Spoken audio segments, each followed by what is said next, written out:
tonight. Vegas is pretty damn cool, man. You know what I'm saying?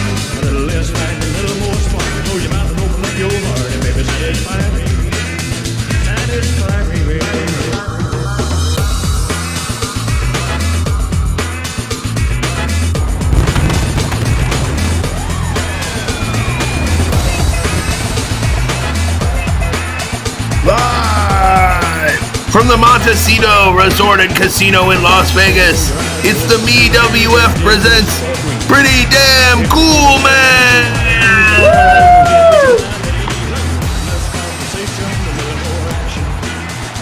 Hola, Plunderguard here, folks, and we're ready for this immense tag team tournament to get back underway. It's been 5 months of fighting, of battling, of twists and turns. And tonight, we're finally going to reach its conclusion with our final 3 matches. First up, we've got Major Club versus Los Fenomenales. Let's head down to ringside of the Montecito Resort Hotel and Casino. First up, making their way down the aisle, representing Major Club, we've got Amari Hernandez and J.P. Edge. 2 of the youngest competitors here in the MEWF, joining forces to make a powerful team. They're looking to take the Tag Team Championships back to the Major Club tonight with a win here in the Tag Team Tournament.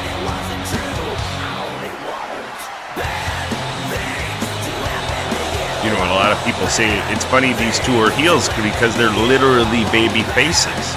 They have beautiful baby faces. Anyway, let's take a look back at the road that we took to get here so far in the Tag Team Tournament.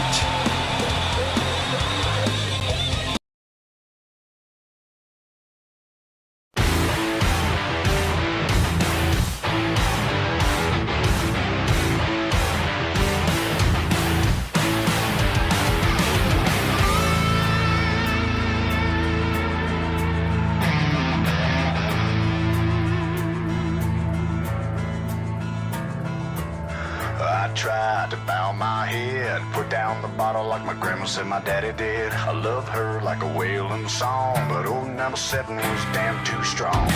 Back road, radio loud, pushing 85 and burning one down. Twist the cap off and pass it around, feeling alright now. One thing that I do well is raise some hell. Full moon on a Saturday night, throwing down whiskey till I swear I ain't looking for trouble. Don't blame me, man, blame it on the double. Before the drinks hit the floor, we're busting out the front door. Black label's gonna bring out the rebel. Don't blame me, man, blame it on the double. Yeah, blame it on the double. 15 before last call, I'm shooting back Jack, just putting out a fireball. The boots on, maybe 6 feet tall. Wanna love her like a butterfly, just like the Dolly song. Right girl on the wrong side of town. Drunk ex-boyfriend running his mouth. Oh, my drink, it's about to go down. Feeling alright now. One thing I know too well is raising hell. Yeah. Full moon on a Saturday night, throwing down whiskey delight. Well, I swear I ain't looking for trouble. Don't blame me, man, blame it on the double. Before the drinks hit the floor, we're busting out the front door. Black label's gonna bring out the rebel. Don't blame me, man, blame it on the double.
It's been one hell of a ride here so far, folks, and it's only going to get more memorable tonight with these semifinal and final matches. Next up, making their ways down the aisle, Los Fenómenos. It's El Fenomeno Jairo Vasquez and his partner, the phenomenal AJ Styles. It's been about 6 months since Jairo was given a pass backstage to a WWE event by MEWF President Jack Tunney. While there, Jairo approached one table. He had time to approach one table in catering full of WWE superstars. And he knew that one of those superstars would show up to be his partner tonight. Would show up to be his partner in the opening round. That man ended up being the phenomenal AJ Styles. These two have gone on an incredible winning streak so far, as the two teams eye each other down across the ring. They know one of these pairs of men will go on tonight to wrestle for the tag team championships. Oh, and looks like the referee got caught up in the middle there. They're so keyed in, they didn't even realize. And the props to the referee for giving the discretion to not disqualify either of these teams and let this match go on. We've got JP Edge and AJ Styles starting this one off. So quick review of how these teams all got here. In the very first episode, AJ and Jairo defeated both the major players and Kinzer Keel and Tyler Breeze. Oh, we got a cover. Broken up by Amari. The Major Club, they won their first round match by defeating the Alhambros in a kind of a screw job, finger poke of doom almost type situation, where they had a team of two teams of Major Club against each other, but nobody knew it before the match. And of course, these two, another pin. These two teams joined forces in the quarterfinals, so you'd think maybe they would have had a scouting opportunity against each other there, but it wasn't JP Edge and Amari in that match. Major Club taking advantage of the New Day rule here in the MEWF. Cool karate pose from JP Edge there. Oh. He's definitely got Jairo on the ropes. Taking him over to the Major Club corner, cutting this ring in half. And in comes Evil Amari. That's right, Amari is evil now. Oh, and an evil flying crossbody off the top rope.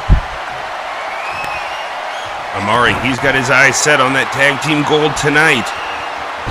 Oh, underhook pile driver. That might be all it takes to finish him off. Oh, AJ Styles breaks up the pin. Amari pointing to the sky, taunting AJ, who's forced to leave the ring and leave Jairo there in a vulnerable position. Mufta. Oh, working the knee. And JP Edge comes back in. Oh, he may be looking for the JP knee. Oh! Jairo was able to catch him. He's able to block the JP knee. And he'll get over and get the hot tag to AJ Styles. Styles coming in like a ball of fire.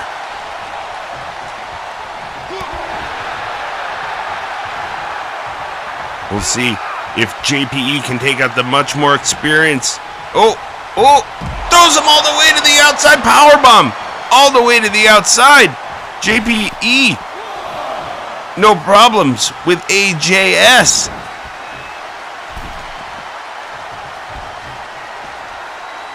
All right, now Amari and AJ on the outside. Oh, and he sets him up. Oh! I thought it was going to be a tombstone. It was like a face buster. Now, a countout will move you on to the next round in the tournament, but a double countout would turn our next match into the championship. That would be unprecedented. Oh. Can you imagine if that were to happen? All right, AJ playing a little mind games here with Amari. Both men back inside the ring.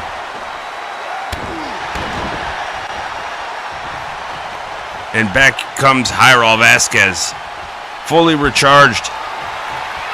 Oh, and here's Fall of Gods! Fall of Gods from Jairo! Fresh half back in the ring, and he's got the 3! A sudden Fall of Gods from Jairo Vasquez on Amari Hernandez sends Los Fenómenos to the Tag Team Championship match. Major Club looked to be in control for a lot of that match. AJ Styles was able to turn the momentum, and Jairo Vasquez able to put the match away. Los Fenómenos celebrating inside the ring. And here we see it. Amari with the running approach, and Jairo able to scoop him up. JP Edge, no time to even react on the outside. So we know one half of the tag team finals will be Los Fenómenos. And we're going to find out who their opponents in the finals are right now.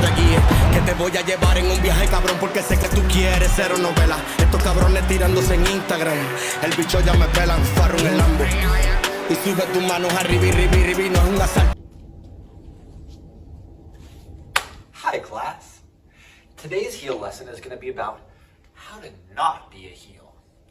I know a lot of you groups out there running around acting like you're heels and stuff. It's adorable. Naming yourselves after other groups, naming yourselves after multiple other groups.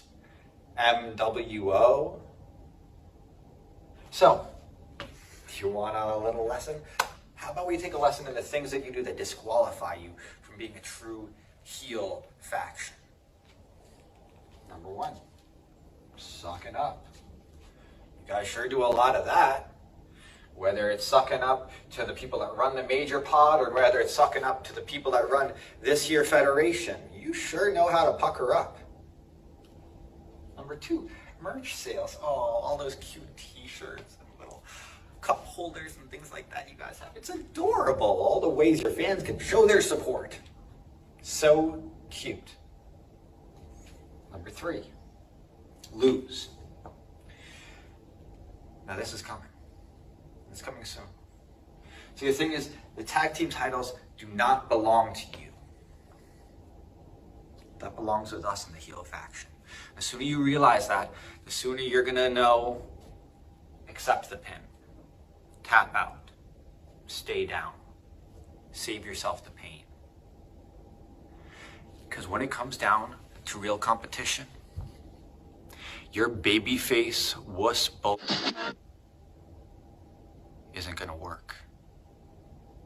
And that's the major truth. Scratch that major itch. The following announcement has been paid for by the Major World Order. Well, the heel faction decided that they needed to cut a promo on the Major World Order. And reasonably so. We have a match against each other. Gonna see who is going to advance for those tag titles. And your promo was pretty good, but it had some holes. I suppose the first thing to address would be, yeah, we come from multiple different names, different groups. New World Order, of course. Major Wrestling Figure Podcast. Let's focus on that one. You call the suck-ups. Here's the thing. I could really just go down a list, much like you did, and give reasons as to why we're not suck-ups, but how we are official in several aspects, but it's not necessary. Then he talked about us being heels. But we're not. It's silly, really, to think that the people that are all about this community, getting people's stories out there would be heels. And yeah, I know we have our own merch. I suppose, yeah, to a certain degree, we capitalize off of that. But who doesn't? So, I don't know. I just felt like I needed to address some of these inconsistencies, which are okay. Inconsistencies are fine. We all have them. But if you're a teacher giving a lesson, you should probably get your facts straight a little bit better. Oh, those cup holders. We don't have those. If you have a lead on where we could find cup holders, I think that'd be pretty cool. We'll see you at the next match. Okay, folks, it's time to go. It's the MWO versus the heel faction. We've got Billy Walter Peck and Andrew Husvar taking on Tony Shadman and the Bruiser Rob Hannum. It's going to be a classic. It's going to be a doozy. And one of these teams is headed to the championship match to take on Los Fenómenos later tonight.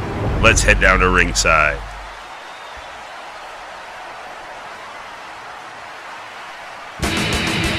Already one classic match from the tag team tournament under our belts tonight, and this is going to be another one. Here comes heel faction. The cocky Tony Shadman. The serious enforcer, Bruiser Rob Hannum. They say the things that people don't want to hear, and they get hated reactions in every venue in this country. Heel faction has made being disliked their number one priority. And the fans here in attendance today seem to agree. They do not care for the heel faction. A lot of folks here paid a lot of money to see if these guys could get their butts kicked. The following announcement has been paid for by the Major World Order. And now, making their way down the aisle, representing the MWO, Billy Peck and Andrew Husvar.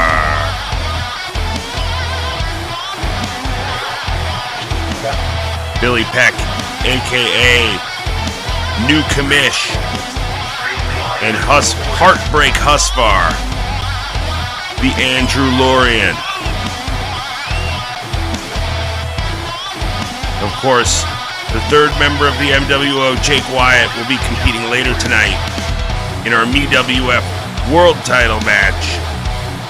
A lot of controversy, a lot of debate, I should say, around Jake's decision to take that match and not stick with the tag tournament where he'd been so successful.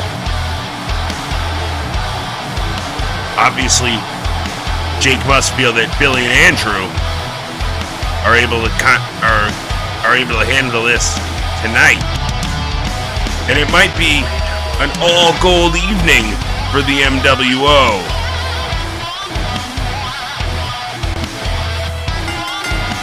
Husvar and Shadman will get us started here. And again, the referee get caught in the middle. And again, a tough start for the night for the referees. He's more dazed this time than he was last. But he let the last one slide, so he can't do anything this time. Oh! And he just busted. Husvar's already busted open. Not a great start for the MWO here tonight.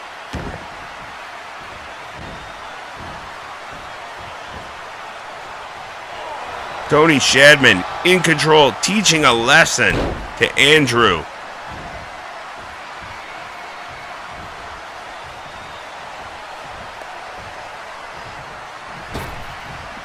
I'm going to look for Bruiser Rob Hannum to try to capitalize on his strength advantage here. Husvar relying on the quickness and the lessons he learned and create a pro. Now, here comes the sharpshooter. The sharp shoots far. Oh, and the drop kick doesn't even break it. He lets go of the sharp shoots far and goes for the pin. And that's it. We've got a winner. It's the MWO are headed to the finals.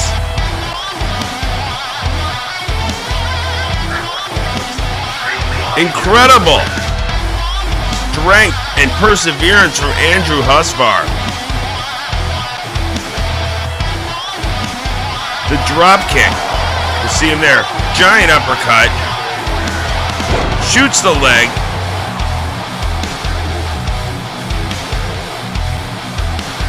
Now, Adam's still a little dazed from that uppercut, so Andrews are able to get him into position. Locks in the sharp shoots bar. And when Shadman comes in with the drop kick, Husvar's he's unfazed. He's in such a good position. Referee kicks Shadman out, and Husvar is able to roll over Hannum for the 1-2-3. Wow. Busted wide open, but Andrew Husvar manages to persevere despite the absence of Jake Wyatt in this match. Billy Peck couldn't be prouder. And we're going to see this team later tonight in the tag team finals.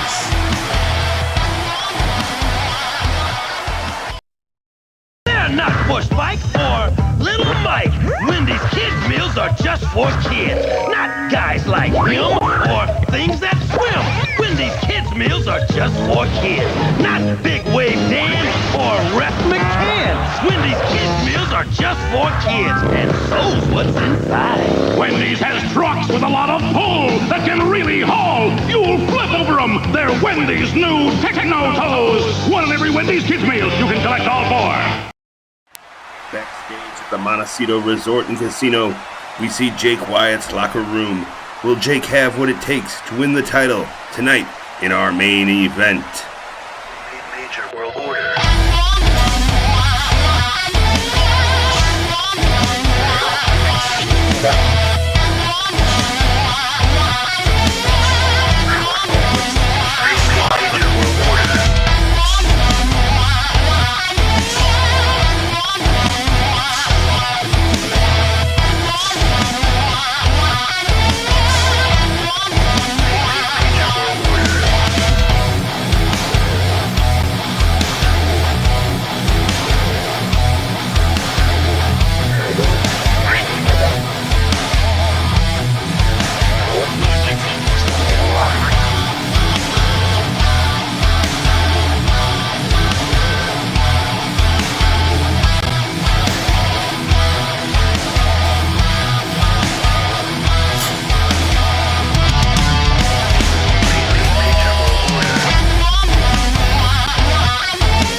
Ric Flair's next last match as he goes against Seany Caufield. Now, Seany is one half of the Money Marks.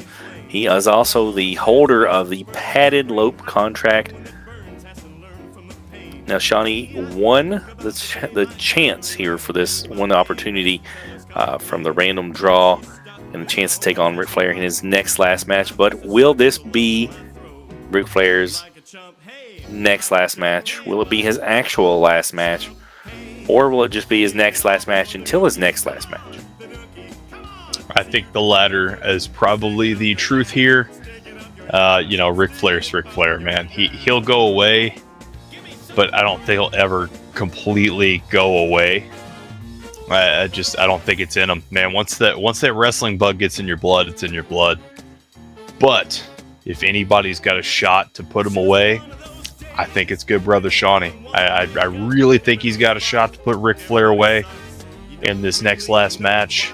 And if it is going to be the last match, man, that's one of the guys I'd want to have it with. Like he's one of those guys that if I'm putting a retirement match together, I wish I'd have known Seany in time for mine. That could be a hell of a match, man. Could be. It will be a hell of a match here against this. And the other question is, though, so this is Ric Flair's last match, but will this be Seany's only match on the card?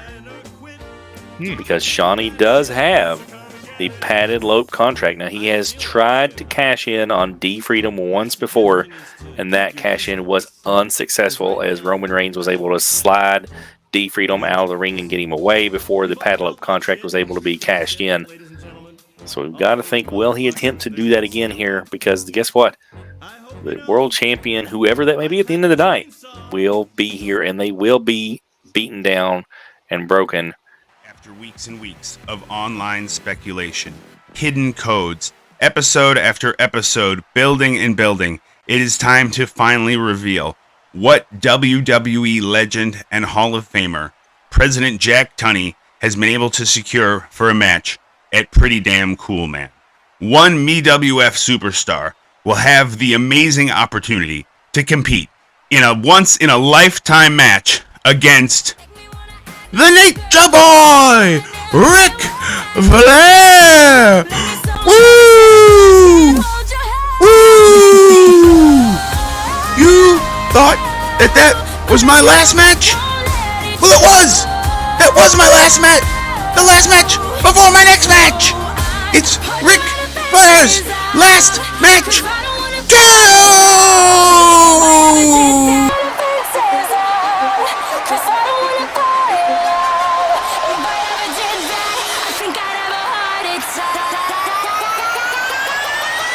Let me go on record as telling the whole world you are the greatest wrestler on the face of this earth.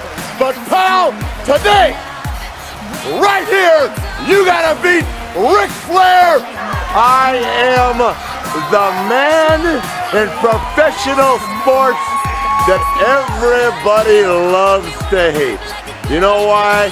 Because time in and time out, I walk out here not only a winner, but I walk out here the picture of success. And pal, I'll kiss your boots if you can do it. But to be the man, you gotta beat the man. And I'm saying, woo, right here, pal, I'm the man. Ric Flair, you're gonna be mine. Woo!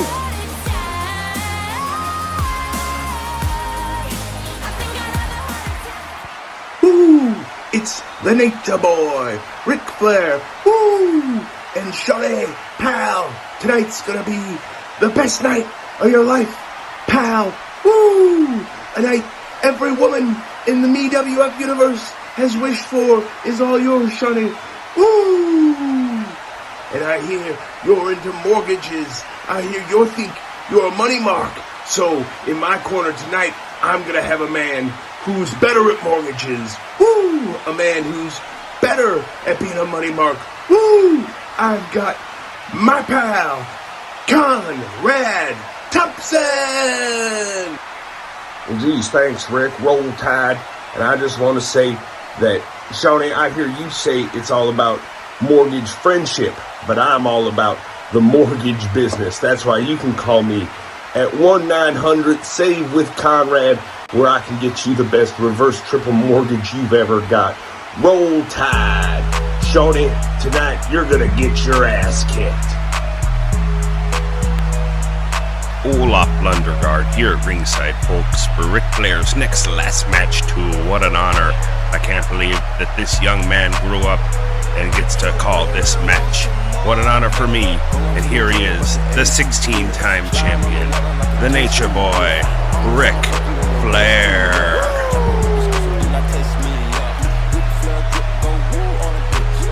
Growing up, seeing Rick wrestle at the Fargo Dome, And seeing him now, all these years later, he doesn't look like he's aged a bit. Of course, accompanied tonight to the ring by Conrad Thompson, his son-in-law. The financially well-off Conrad, rejuvenating Flair's career. Rick stating that his previous last match, he didn't mean last like in final. He meant last just as in the most recent. I guess we'll have to see if tonight is it for the Nature Boy. His opponent tonight, Shawnee Caufield, is backstage with a microphone. Let's go hear what Shawnee's got to say. Take it away, Shawnee. Nature Boy Ric Flair, the legend, the man, the myth, the broken soul, the broke boy, the bankruptee, the man that's coming at Vince's door for money. Woo, can I borrow $500K? Ah, you make me laugh. You're such a pathetic piece of shit. You even came to my house to borrow money, and I looked at you and I said, that's what you're worth. And I threw a crumpled up dollar bill at him and told him to go take a bus. That's who you are to me. You mean absolutely nothing to me. And then all of a sudden, you meet Conrad. Conrad happens to marry your daughter, a millionaire. A guy who says, I'm the best mortgage guy around in Oklahoma in the boondocks somewhere. And you think you're the best mortgage guy? Are you out of your mind? You may be older than me, but I will outsell a mortgage than you in a hoop. And then you take advantage of your poor son-in-law because he just wants he's a fucking mark, so he wants to just be part of anything possible that he could be. So he pays you to come over and watch a WWE show, and then all of a sudden he's your son-in-law. It's funny how that works. Well, Conrad ain't saving you this time, buddy. I'm gonna whoop that ass up and down. I'm gonna take out your pacemaker, lick it, and put it back inside, and beat your ass again until there's no stopping. I'm telling you right now, and I'm bringing somebody with me. You know who I'm bringing with me? SNY Zone, the Mets spokesman. He's gonna be with me. Shawnee and Sal shoot the shit. Co-host, he's gonna come down there and we're gonna freaking lay a gabagool smackdown on your ass. You know who I'm bringing with me? My boy Sal Licata, baby. Oh, and a huge pop from the Las Vegas crowd here in the Montecito Resort for Sal Licata and Shawnee Caufield. There he holds up his padded low briefcase containing the contract, guaranteeing Shawnee a title match at any time of his choosing. Here we have the two hosts of Sal and Shawnee Shoot the Shit headed to the ring to take on the legendary Ric Flair.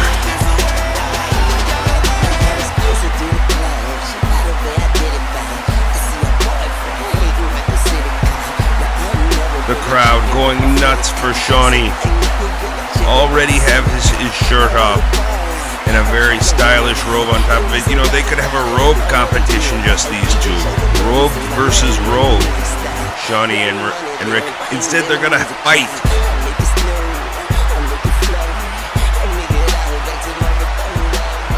Rick, the more experienced of the two. Shawnee, a lot to prove tonight. Collar and elbow tie-off gets us started. Oh! Early pin by Shawnee. That, I think I would have waited a little bit.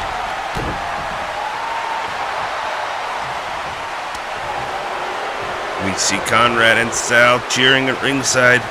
Hopefully these two don't get involved tonight. We can have a good, clean fight.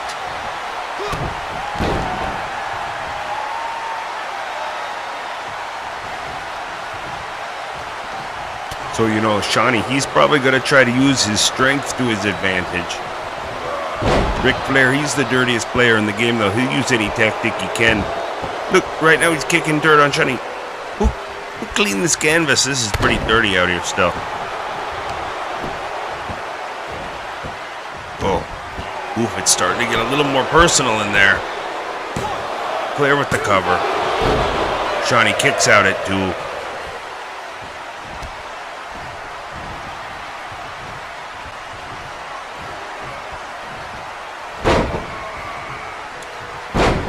Weakening Seany's knee for that figure 4 leg lock that Ric Flair has made legendary.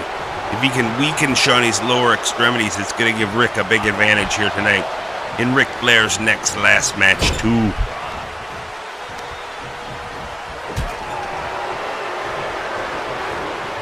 I feel like the crowd is definitely behind the padded lope contract holder tonight.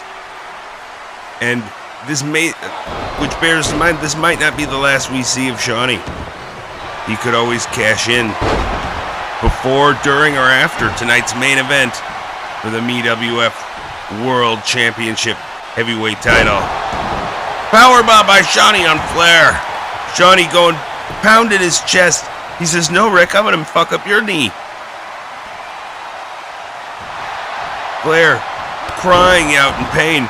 Boot to the face by Seany. He's rolling now. Oh, but Ric Flair, quick to cut off the momentum, woos himself back to full strength, and now raking the eyes in the face of Seany on the ropes. Referee Mark Bitter's not breaking it up immediately there. Oofda. Let's see if Flair can take advantage now that he seems to be on top. Slap to the face. Wrenching on Seany's arm. Sal looking, oh, he was rubbing his arm at ringside. He's like, I could tell that hurt.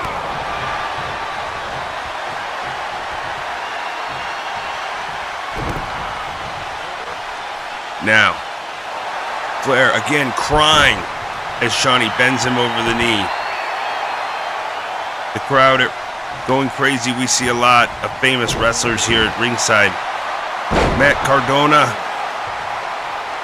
here at ringside, just as he was for Ric Flair's previous last match. Looks like he's accompanied by Mike Kinnick. I also see Nick Gage here in the audience. Oh, Flair again getting Seany set up for the figure 4.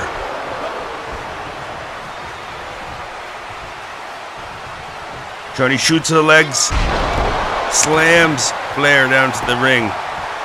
And again, he goes for Flair's leg, says, you mess up my leg, I'll go for yours. An eye for an eye, that's Seany's way.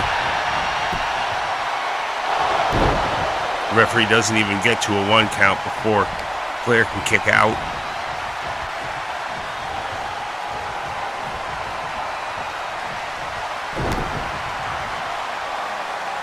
And again, bending Flair, driving the man nearly to tears.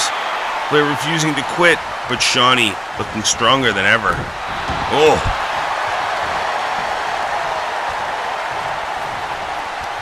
Conrad at ringside, counting his, looks like he's just counting money from his pocket, I guess. I don't know. Oh, uppercuts. Big flurry from Seany.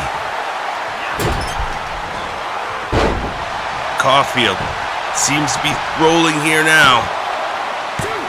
Bitters counts 2.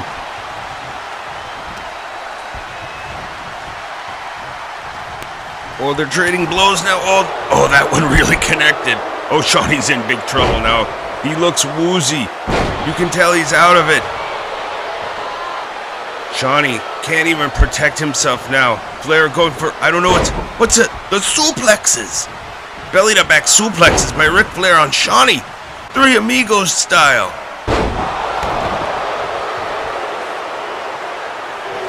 Seany doesn't look to be responding at all. Flair rolls him over. And a 3 count. Ric Flair's your winner. Seany Shawnee definitely was giving it all. Wasn't holding anything back. But he couldn't quite stand up to the dirty tactics of the dirtiest player in the game. Space Mountain, the 16-time champion, Ric Flair. Oh, Shawnee saying, Shawnee being magnanimous as always, telling Rick he respects it, and a show of respect. The two shake hands. Shawnee saying congratulations. You were the better man tonight. Perhaps we can do this again sometime. And Ric Flair celebrates. Victorious here tonight in the Montecito for Pretty Damn Cool Man.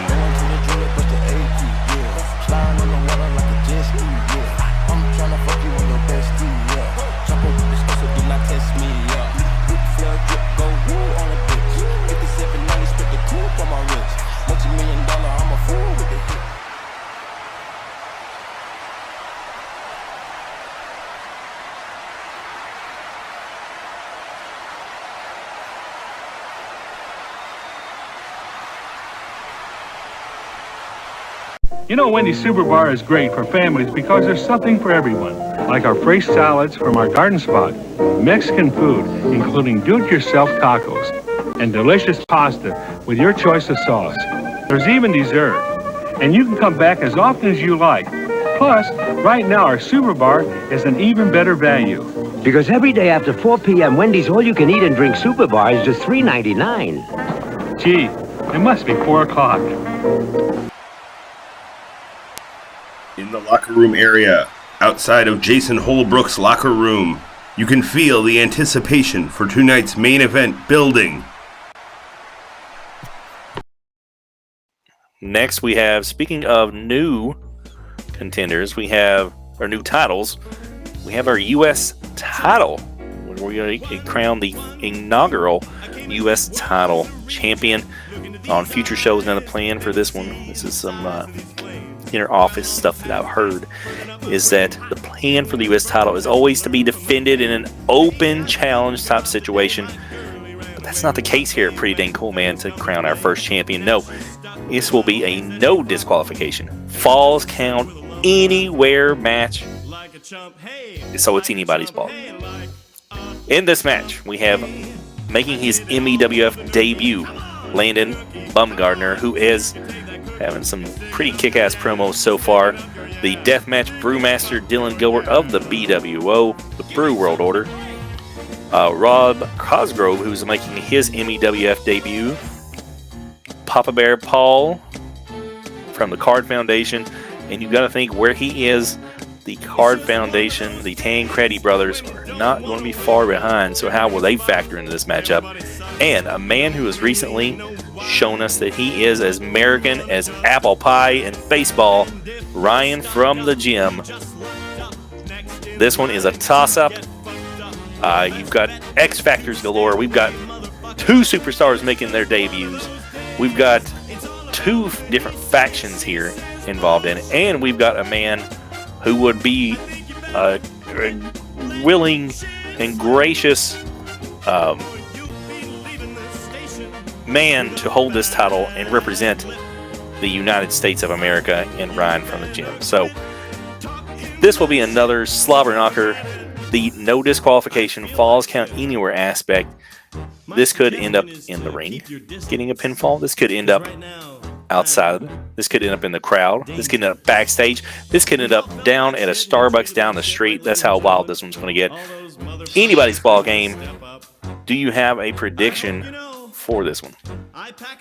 Now, I have to say this, not that I have a bias, because again, I'm chilling in the man's house as we speak. The Deathmatch Brewmaster, man, like that no disqualification falls count anywhere, I think is a gift from Jack Tunney's office. I've seen that dude scrap it out across this great nation. It should be he noted is so willing to represent. Should be noted that the Deathmatch Brewmaster did beat Nick Gage. He beat MDK Gage all day. So that is a tip of the cap to the Deathmatch Brewmaster, Dylan Gilbert. And you got to think he is maybe a favorite going into this one. That with the BWO backing him up, he BWO will be backing. favorite, I will also say, Man, Ryan from the gym has impressed me. We've rolled some similar circles on the independents. I think he's got a real shot at it. And I've never seen him in person, but I've heard from buddies that are still out and active that Landon Baumgartner is not to be messed with. He plays the whole, good guy, Mr. Thumbs Up for the kids. But when it comes time, man, he'll crack you. He's not to be messed with. And now I don't know enough about Rob Cosgrove, and Papa Bear Paul's going to have outside interference. This really is a toss-up match, but if I'm giving it to anybody, it's either going to be the Deathmatch Brewmaster or Ryan from the gym. That's my two picks. It's going to be one of those two. Great U.S. title champions as we go in.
Pretty damn cool, man. Ryan from the gym, is in a 5-way tango to be the inaugural MEWF US Champion of the World.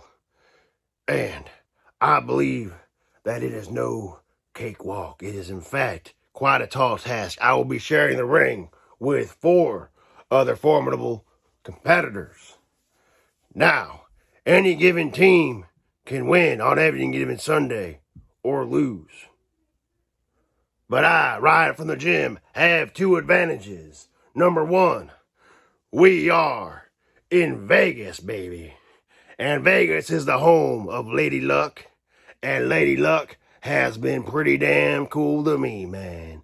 And that is pretty damn cool. Number 2, I got Lady Liberty, because you think for 1 second a proud American is not going to win the U.S. Championship? Come on now, man. We all know a proud American named Ryan from the gym is going to be the next and the first and forever U.S. champion of the MEWF, man. And that is pretty damn cool, man. I tell you what, that's pretty damn cool, man. Now, I'm doing this for my country. I am proud to be an American. I'm going out there. I'm doing this for the men and women in uniform. I'm going to do this for the auto workers working in Detroit. I'm doing this for the mamas and the papas who are breaking their backs every damn day, working 2, 3, 4 jobs to put a roof over the head for their kids. Meal on the table. Presents under the tree this Christmas. And you know what? I think this time, this Christmas, it's going to be 4th of July in December. I'm tired of that crap with Christmas in July. Christmas is in December. 4th of July is coming to you. So, Dylan, Lando, the other 2 jabronis, what you gonna do when Ryan from the gym brings the red, white, and boom down on you, brother? What you gonna do? What you gonna do?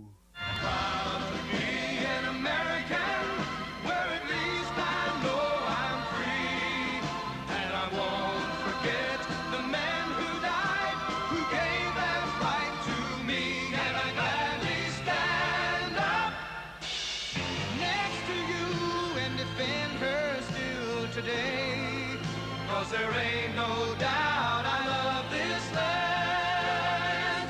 God bless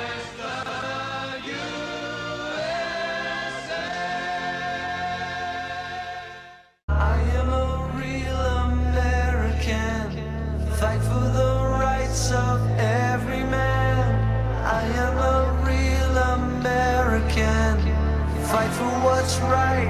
Fight for your life.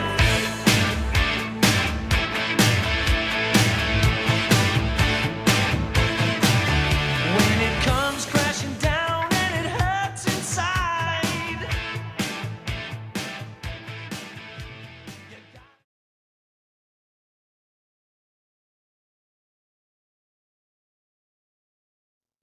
Hey, good brothers. It's the X Factor Orlando, and listen here. I will be challenging, I will be competing for the MEWF United States Championship. Now, I really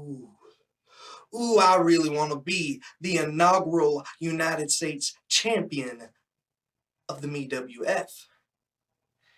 Now, in order for a good brother to do that, I've got to go through not one, not two, not three, but good brothers and good sisters, I've got to go through 4 other challengers, 4 other very talented competitors.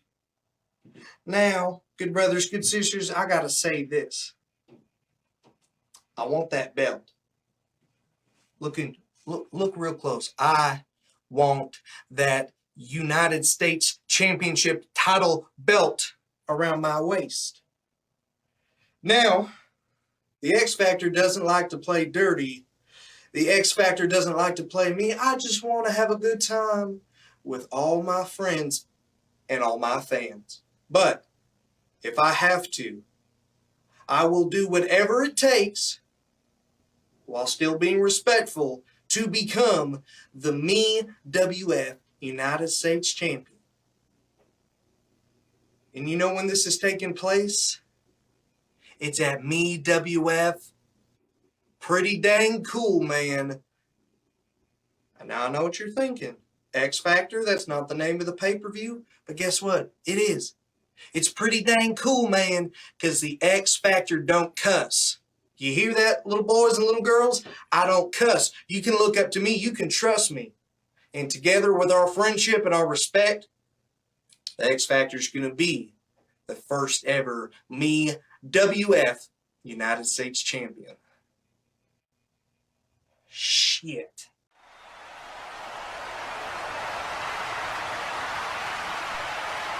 Okay, here we go, folks. To determine the first ever MEWF United States champion, we've got a 5-way, no DQ falls count anywhere match. It's gonna be Lando versus the Deathmatch Brewmaster versus Rob Cosgrove, Papa Bear Paul, and Ryan from the gym. I'm Olaf Lundergaard. I'm here at ringside at the Montecito Casino, and this place is going absolutely crazy. For our first entrant in the match, here's Rob Cosgrove. Rob's from Queens, New York, and let me tell you one thing about this guy. He hates everybody. Hates them. I tried to talk to him backstage. He said he hated me. Can you imagine? The one thing he did say to me, though, he said, this is a quote, he said, I am the experience, and everyone should experience me. Well, tonight, the MEWF Universe is experiencing Rob Cosgrove from Queens, New York.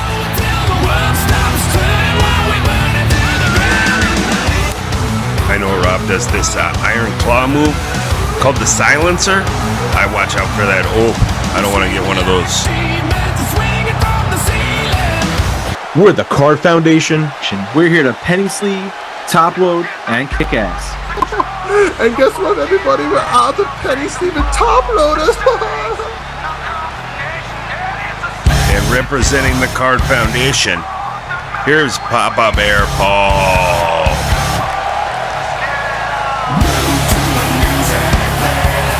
The Tancredi's not here in attendance tonight in Las Vegas. Not willing to pay their own airfare. Plus, they had Whatnot streams that they did not want to reschedule. Check out the Card Foundation and Filth Bomb Wrestling on social media and Whatnot.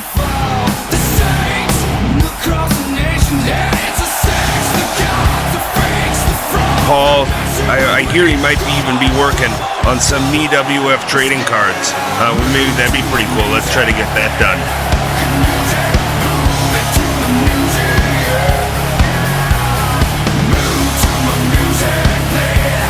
looking to walk away tonight with the U.S. title.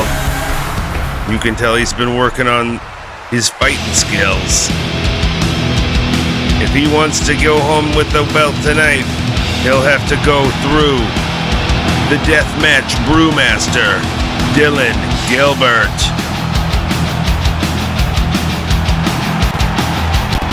Baton Rouge, Louisiana's own.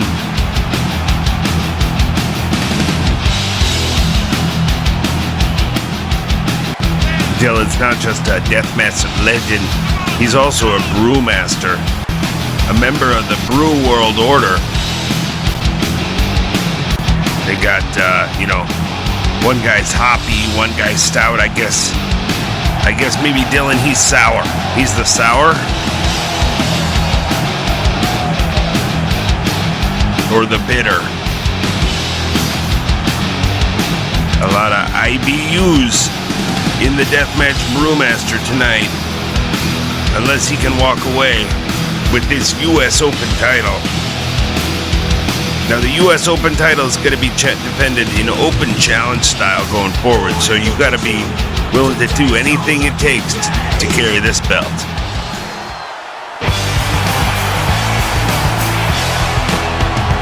Next up, making his way down the aisle, from Oklahoma City, Oklahoma, here is Lando.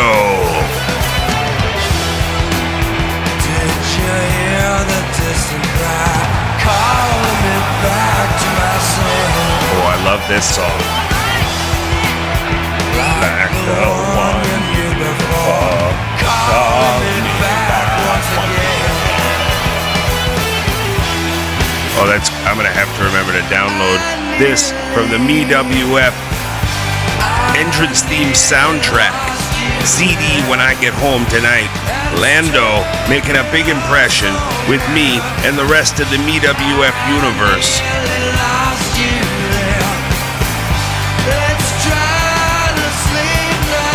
His mind and his body are disciplined to be in sync. You can really tell. Lando's a fit guy. Look at him. Definitely ready to do some damage tonight here at Pretty Damn Cool Man.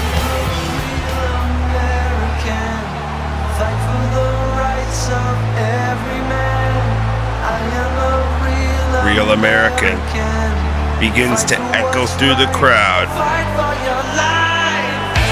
as Ryan from the gym makes an amazing entrance. The crowd bursts into chants.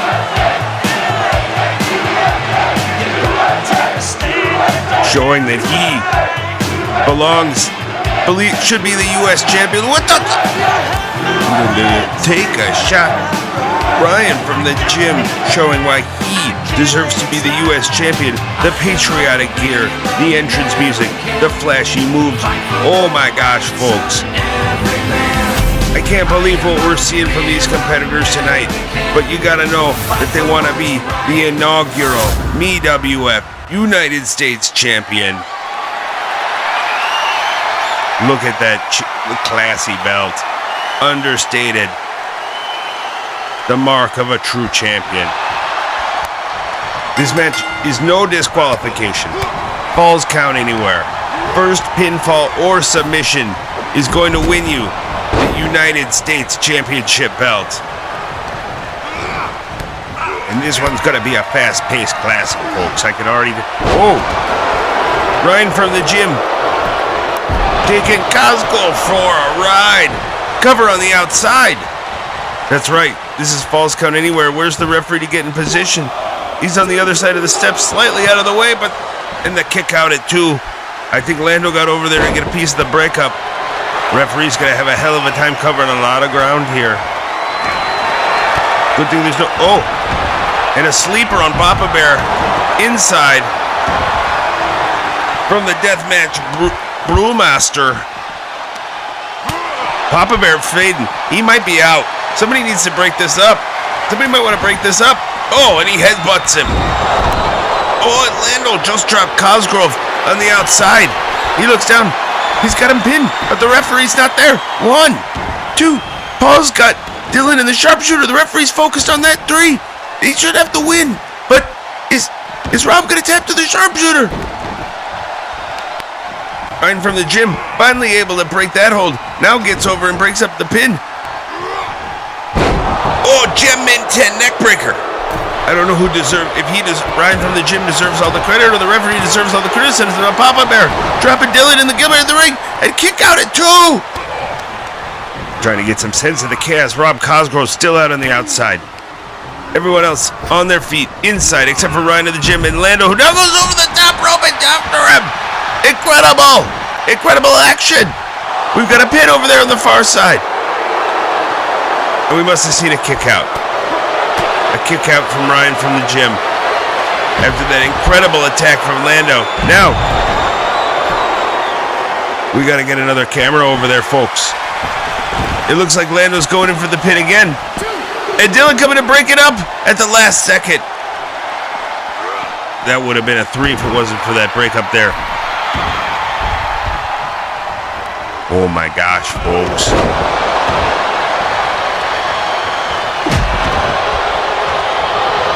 Now, Rob Cosgrove getting some offense on the inside on Lando, while Papa Bear has Ryan pinned from the outside. But a break up there. Now, sharpshooter on the inside. Sharpshooter by Cosgrove. Referee finally gets over to check on Lando.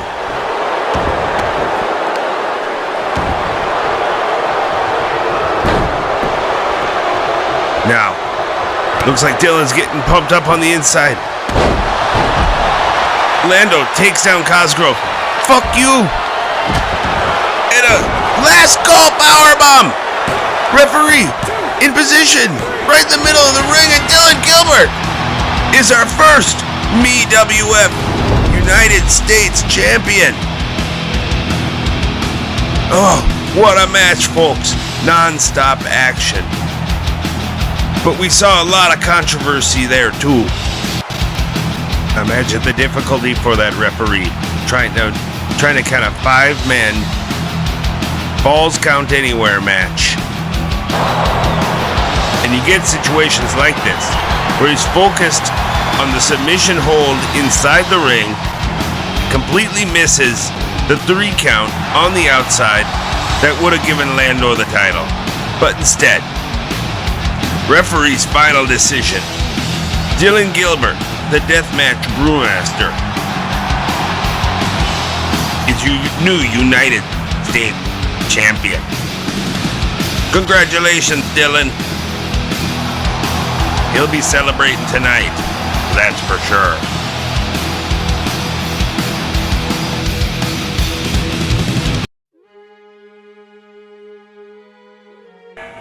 You know, I'm usually out here, all fun and games, lighthearted, making a joke out of everything. The icing on the birthday cake says happy birthday. But it's not happy birthday Purps, it's happy birthday SJW. It's Purps versus SJW. Winner keeps all the birthdays. It's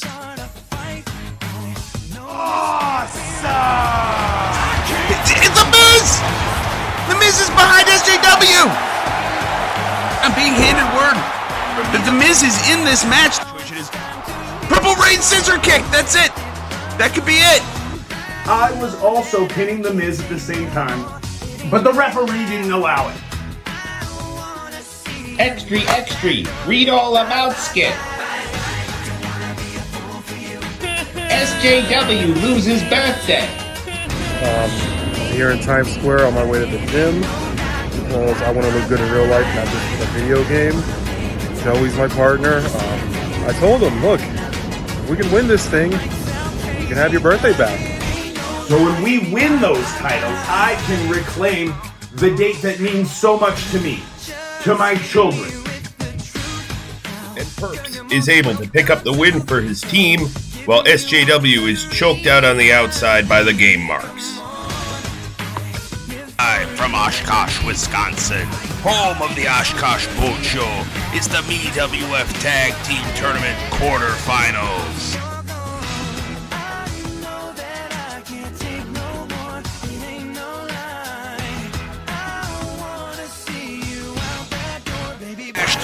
Joe SJW's grandfather's car containing all of his birthday cards and presents.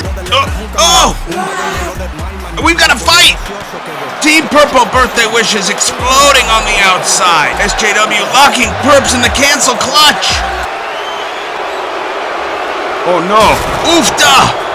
Be better on the announce table. A be better on the announce table from SJW to Purps. Oh, and now he's taunting him. Not only did you make me angry, you made me ugly. Like most things in my life, I never asked to be in this tournament, especially with you as my partner, SJW, Joey, whatever the hell you want to call yourself. And the dentist told me my tooth was loose. I trusted you. I carried the weight in the first match, lifting that guy up and winning the match for our team. Now, it's pretty damn cool, man. I've got a reason to kick your ass. Because long before this shirt, there was another shirt. You are gonna be canceled! I see you're pretty damn cool, man. Win or lose, free.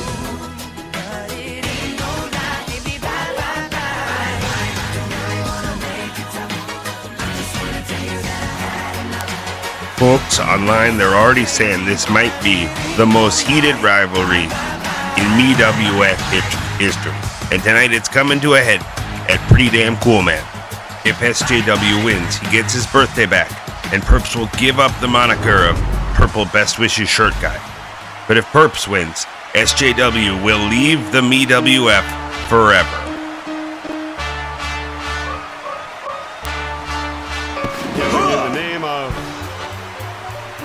First, making his way down the aisle, from Minneapolis, Minnesota, SJW Specialist Joey Wrestling. Of course, wearing his SJW shirt there, available at the MEWF shop zone, me-wf.com. You get your own SJW shirt to wear at home. Who wouldn't want an SJW shirt to wear at home? Now you do what they told ya. His patented jean shorts, of course, trademark pink hoodie, Pit Viper sunglasses. Here to preach and indoctrinate his brand of extreme liberal politics. And tonight here to reclaim his birthday that he lost in a wrestling match at Fan Takeover. Fuck you, I won't do what you tell me. Fuck you, I won't do what you tell me. Fuck you, I won't do what you tell me. Even the theme song seemed to be fighting. Fuck you, I won't do what you tell me. Fuck you, I won't do what you tell me. Fuck you, I won't do what you tell me. And his opponent tonight, from New York City, Purple Best Wishes shirt guy, Purps. The CEO of Bosch Star Productions. A man who believes he carried Team Purple Birthday Wishes to a lot of success in the tag team tournament.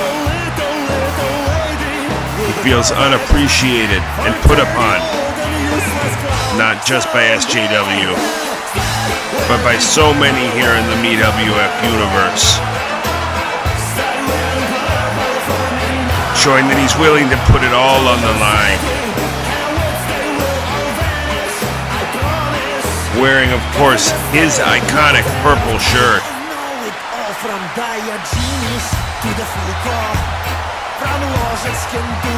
And many of the purplettes and purpleites here in attendance rise to their feet in support of Purple Best Wishes shirt guy.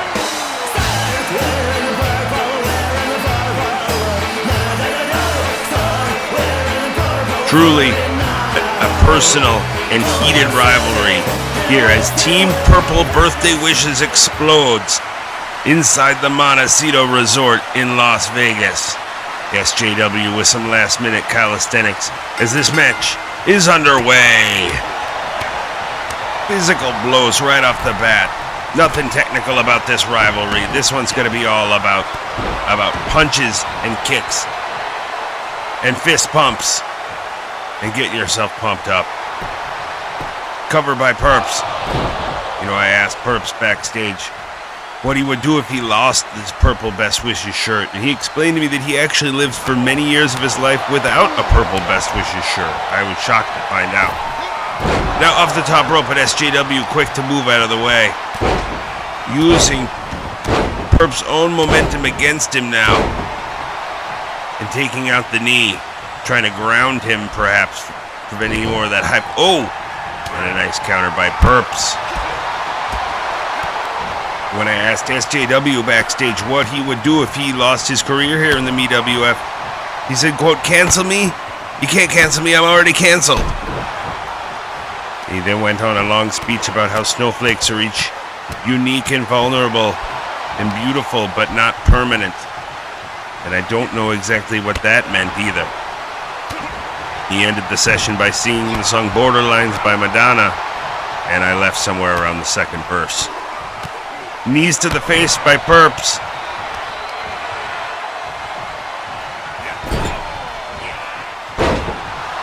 And definitely, you can tell he's been training heavily for this match. He wanted to get the most out of his time here tonight at Pretty Damn Cool Man. And we see it working this time with Purps going off the top rope. SJW not able to get out of the way of that one. Oh, and he looks to be lining him up. Kick to the gut. We all know what that means. Purple power bomb. SJW looks unresponsive, folks. I don't think he's going to get up from this. Purps drags him to the middle of the ring away from the ropes. Hooks the leg. Referee slides in. 1, 2, and it's over. We are going to see the end of SJW here in the MEWF. Purps keeps all 3 birthdays, his and the Miz's and SJW's, and he keeps his purple shirt. We'll see the replay here. That move didn't work earlier in the night, but Purps nailed it perfectly this time. SJW, dazed and confused, no idea where he is. Kick to the gut, sets up the purple powerbomb. And from there, folks, it was academic. It was just a matter of counting. Purps with the big win in the heated rivalry match against SJW. We see both men still in the ring. SJW applauding. He looks to be saying to Purps, "I'm proud of you." And an extend of a handshake. We're going to see a sign of respect. Good to see. Oh! And the lights go out. Oh, they're back on. Cardona and Nick Gage.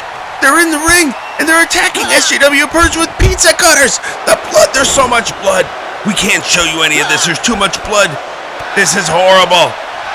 I don't know what's happening with Cardona and Gage. Now, Myers and Sterling. The figure 4, all in the ring. Now, Gangrel and Swoggle. There's Gangrel and Swoggle biting them? The Good Brothers helping Effie and Cardona hit radio silence and sack riders, while Tyra's putting his Fox News handkerchief in SJW's. And now, splashes from Tyrus and Conrad on the Purps and SJW. I see the figure 4. Nick Gage, Gangrel, the Good Brothers, Effie, Tyrus, and Conrad all in the ring attacking SJW. And Purps said, now double chair shot from Jeff Jarrett. It's like there's a whole line of guys just tipping. Now Ric Flair locking SJW in the figure 4, and Cardona doing the push-up and choke on Purps. Oh, the 2 men, SJW and Purps, laying there, destroyed. Suddenly, the mechanic, Mike Canick, is in the ring, the mastermind of Major Bendy's, with his devastating cross-face chicken wing. Mike Canick has a microphone. We are Major Bendy's, and I'm gonna shake your ass. Oh, goodness gracious. The medical personnel and the EMTs are attending to Purps and SJW, loading them into ambulances and onto stretchers to get those to the medical attention they need. I don't know. It's going to be a long time before we see Purps again in SJW. He might be gone for good. But most disturbing of all, this new super faction, Major Bendy's, has now premiered itself in the MEWF. And what does that mean for our superstars? What does that mean for Bash of the Bundles? Stay tuned. We'll be back down to ringside soon.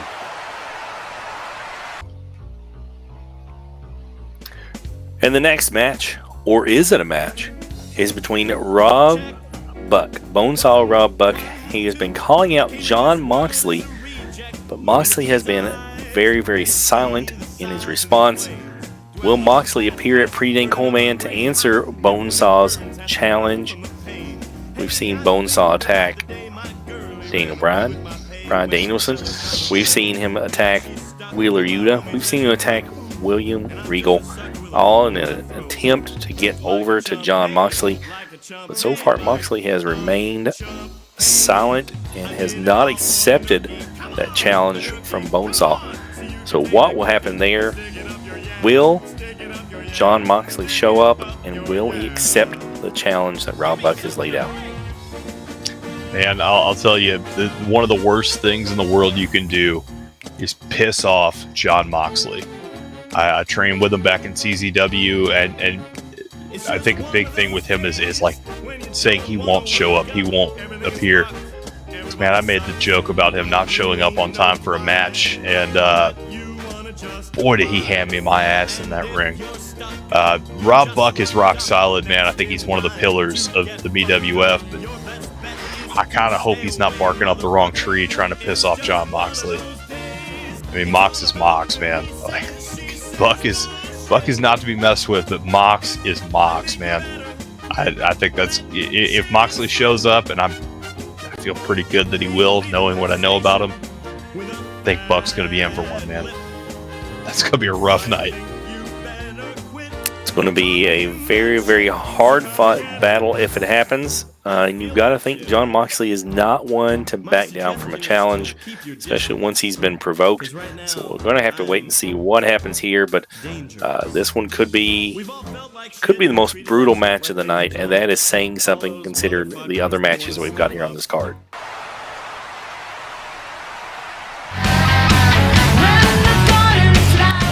This one's been building for weeks, folks. Will Mox answer the challenge of Bonesaw Rob Buck? Buck's provoked attacks on the Blackpool Combat Club led to further incidents between Blackpool Combat Club and members of Major Club. We'll see what impact that has on Mox's decision if he's going to show up tonight here at Pretty Damn Cool Man in his hometown of Vegas. I'm getting some word of some action going on backstage. Let's get to Rob Buck. Ah, there he is. Look who finally decided to show up. You know, Mox, I have to hand it to you that even after you saw what happened to your friends, you're still coming down for a fight with me. You know, I figured once the world knew that your boys had an issue with my boys just now, that everything would become clear and that you'd back down. But you're Mox. I forgot. You're Wild Thing. You know what? That's okay too, because I think it's time the world realized the truth that, let's face it, wasn't that much of a secret to begin with. And that's that I didn't call some strangers to deal with your crew, Mox. I called my brothers in arms. So now, it's your turn. I'll see you out there, bud. No, wait, Rob. I don't know if you want to do it. Oh, they're fighting already. Mox is here. Mox has answered Bonesaw Rob Buck's challenge for a fight. But this just looks like an unsanctioned brawl in the back. This isn't a match in the ring. They're just fighting in the back. Oh, on the exposed concrete. That's not a wrestling ring. This is steel chair. Oh! Steel chair to the arm and the leg of Bonesaw. Mox misses. Drops the chair. Look at that throw. The strength of Bonesaw, Rob Buck. I don't know why he would call out Mox, except he was looking for a challenge. Someone who he thought maybe could present a little bit of a fun fight for him. Well, this is what you get. You wind up fighting backstage at the Montecito Hotel and Casino Resort in beautiful Las Vegas, Nevada. Pretty damn cool, man.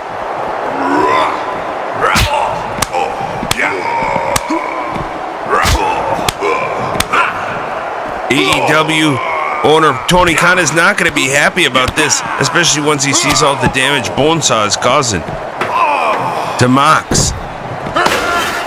Oh! Mox now the second former member of the Shield to appear in the MEWF.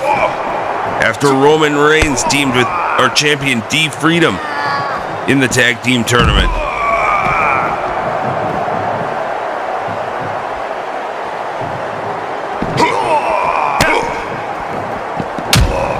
Whoa!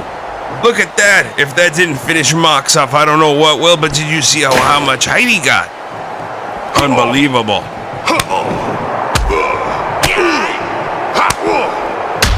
Mox might be having second thoughts about having come down to the hotel tonight. But I don't know how you're going to get Bonesaw off of here now. There's no talking this man out of this fight. You only got to finish it. You got to go through him. Bonesaw checking for more weapons, I think. He sets him up. And this isn't a wrestling match, folks. This is just a brawl. Kicks and punches to the guts.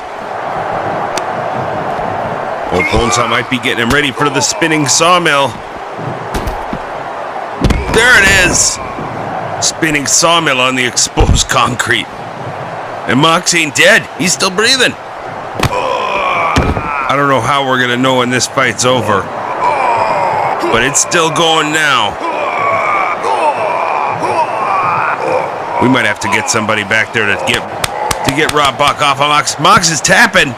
Mox is tapping. Bonesaw says, okay. I think the fight... Oh! He's going back for more. Ambrose said something. Ambrose said something offensive. Yeah. And just as Rob Buck... Oh, I think he might have suckered him in there.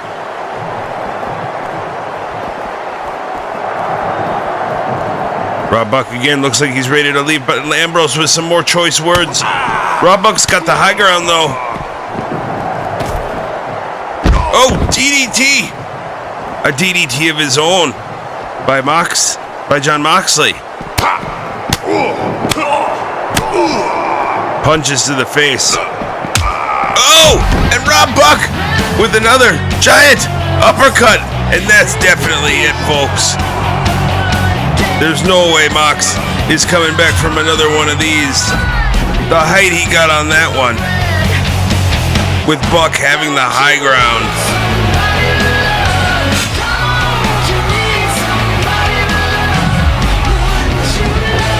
And would you look at that? I think he might have got some of Moxley's blood on his Major Club t-shirt. But other than that, he's got to be happy with a victory tonight after all it took to get Moxley here.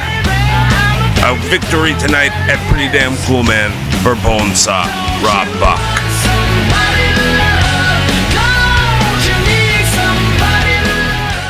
Next matchup, we've got the number one contender for the world title.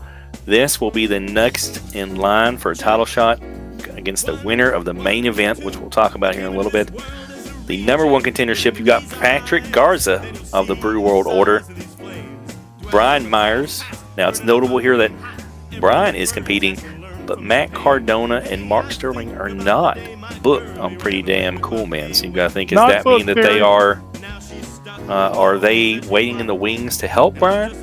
Are they mad that Brian took the spot that they wanted? We'll have to see how that plays out. Former MEWF Heavyweight Champion Jerry Damage. You got to think that he wants another shot back at that title. D-Freedom 30 has been ducking him for quite some time.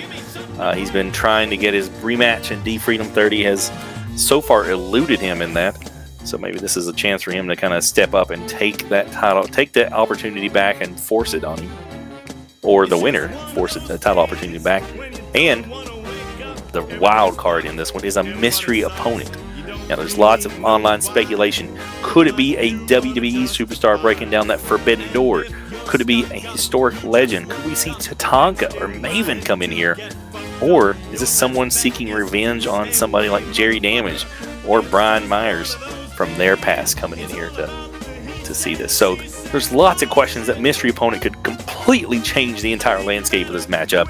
You've got to go with Brian Myers, who has been on a streak recently. He was the Impact Digital Media Champion. Jerry Damage has held the MEWF title before. Patrick Garza has the BWO backing him up. Brian Myers has, of course, the Major Pod backing him up. Jerry Damage has Major Club backing him up. And who knows what the hell's going on with this mystery opponent. This match has so much intrigue going around it. This might be the most unpredictable matchup of the entire night, just because so much gaga could happen. Oh yeah, that we have no clue what's going to happen. All I predict is that it's going to be a pure 6 brawl, and whoever emerges as that number 1 contender will have earned it, and will be a force to reckon with for whoever emerges from the Elimination Chamber as our World Heavyweight Champion. Now, I know the 3 that we've got confirmed for this match are no slouches. I mean, you know, Garza with BWO, these guys have really started to give off almost a like a Blackpool Combat Club type of vibe of guys that are just scrappy blue collar dudes that are pushing each other. Brian Myers is Brian Myers, man. He's the most professional wrestler for a reason. The man is just one of the most underrated talents in the world. And Jerry Damage, look, he should be in that chamber right now. The fact that he's not in that chamber, I think, is a failure on Jack Tunney's part. But damn, if anybody can overcome the odds, it's Jerry Damage. But the mystery opponent, that's an X factor you just can't plan for, man. There's a lot that you can't plan for on this show.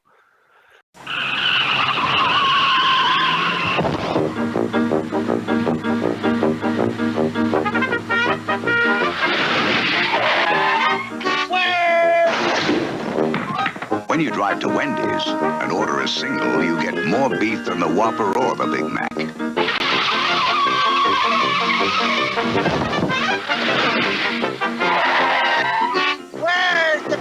At Wendy's, you never have to ask, where's the beef? A quick shot of the outside of the locker room of Kinzer Keel, who tonight will wrestle inside the Elimination Chamber, sponsored by Wendy's, in our main event for the MEWF World Heavyweight Championship.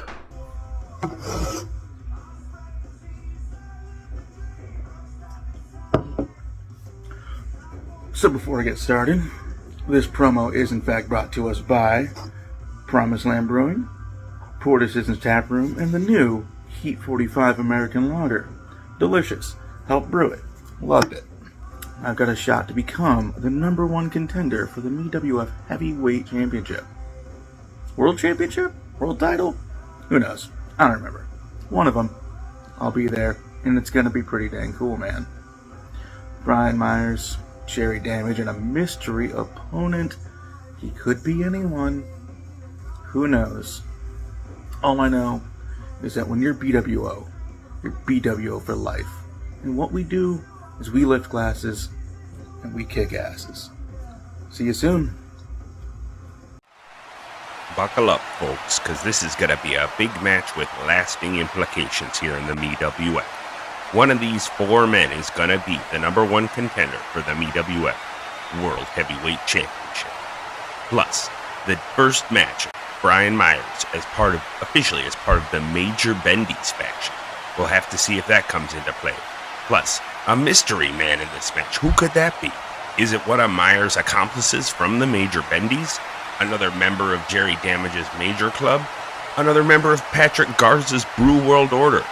We've got Brew World Order, Major Bendy's, Major World Order, a mystery man, and we're going to determine a number 1 contender. this match is going to be pretty exciting. Let's get to ringside. Anticipation building as we get later in the card here tonight at Pretty Damn Cool Man. And the arena is rocking along with your screen as we get ready for the Brew World Order's Patrick Garza. Patrick coming from behind the bar, the hoppy member of the Brew World Order, looks to cement his place in a future MEWF World Title match. And he's ready to go tonight. Look at the shape this guy's in.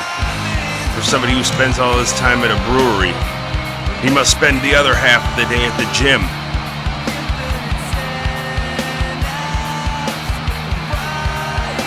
Oh, you can tell he's fired up. And there's quite a connection he's got here with the MEWF audience in Las Vegas.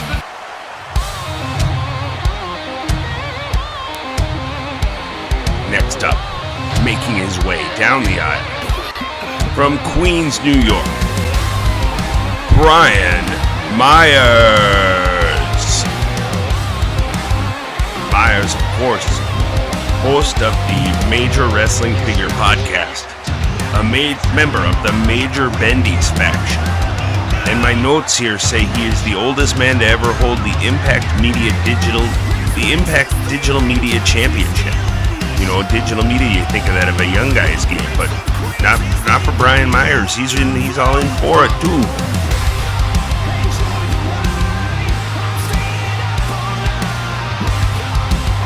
Myers has his eyes on MEWF Gold tonight. This just the next stop in his path to the top.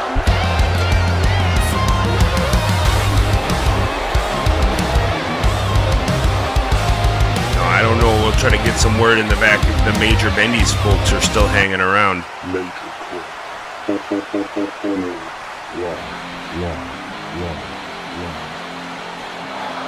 The third man in this match, former MEWF World Champion, Jerry Damage.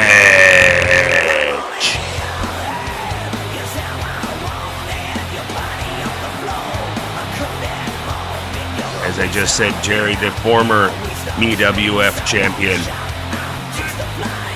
clamoring to get a rematch from Deep Freedom. But on circumstances with the tag team tournament delayed that rematch, he still hasn't gotten it.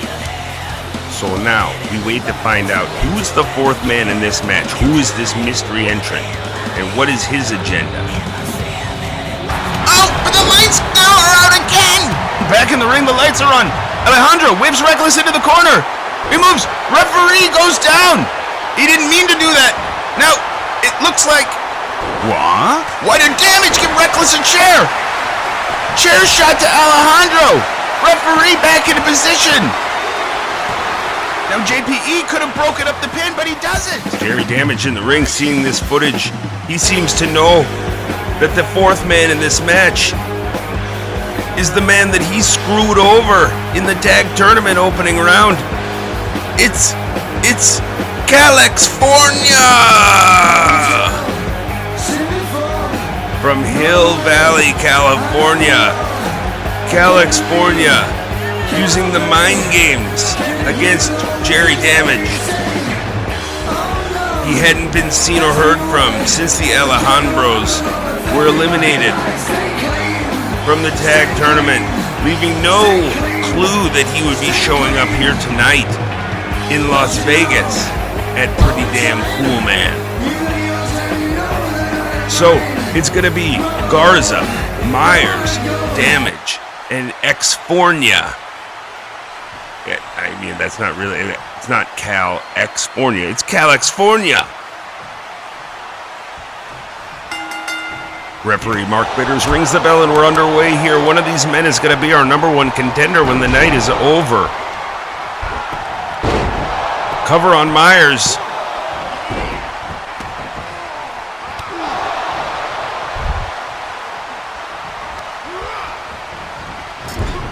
Myers recovering in the corner.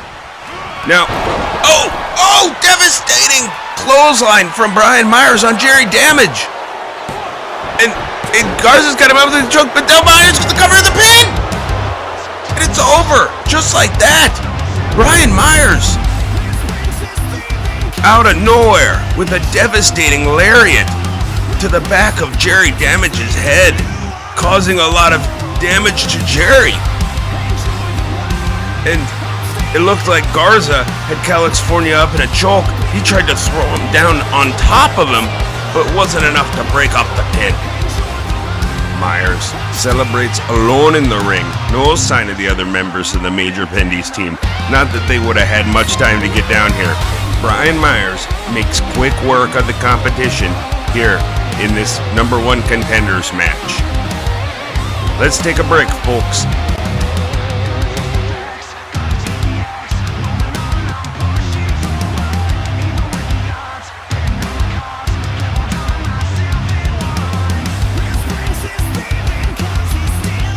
Sit down and listen to your inner voice. My inner voice says honor my inner child. Mine says love everyone. My inner voice says I like a Wendy's bacon mushroom melt. David, you need to go deeper. Oh, okay. With biggie fries and a drink? Wait, my voice is saying that too. So's mine. When you're hungry, Wendy's bacon mushroom melt with 3 strips of bacon and sauteed mushrooms in a cheddar cheese sauce is like a voice that can't be denied. When you gotta have one, you gotta have one. Boy, talk about inner peace.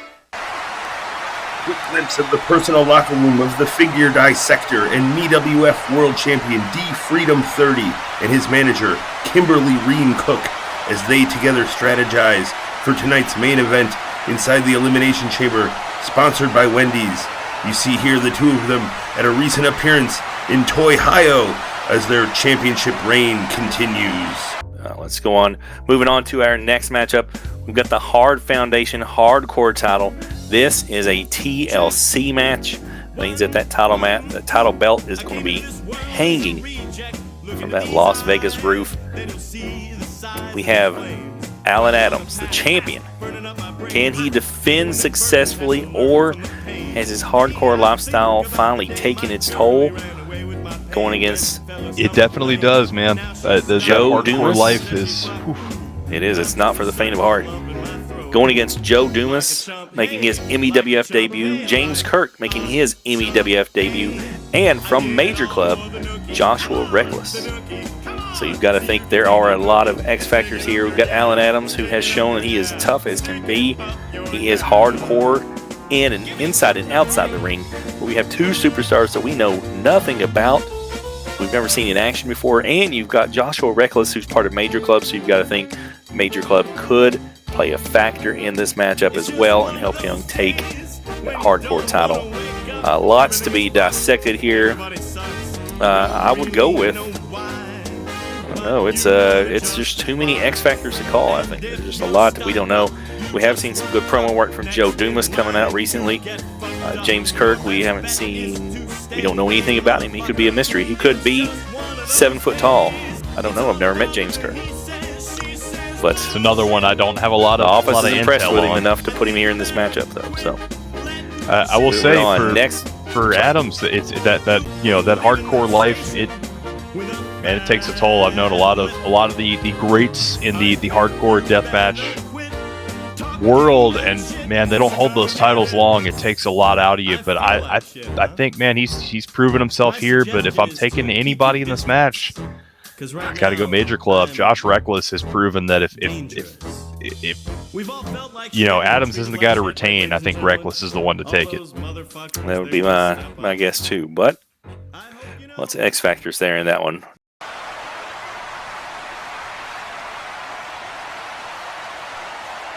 I sure hope we didn't use all the tables earlier tonight, because we're going to need a whole lot more for this Hard Foundation Hardcore title TLC title match. It's going to be the champion, Alan Adams, defending against the Highwayman, against James Kirk, and against Joshua Reckless. Oh, a 4-way ladder match for the hardcore title. I think I'm ready for this, and so is this crowd. First, from Little Lambton, England, Here is James Kirk.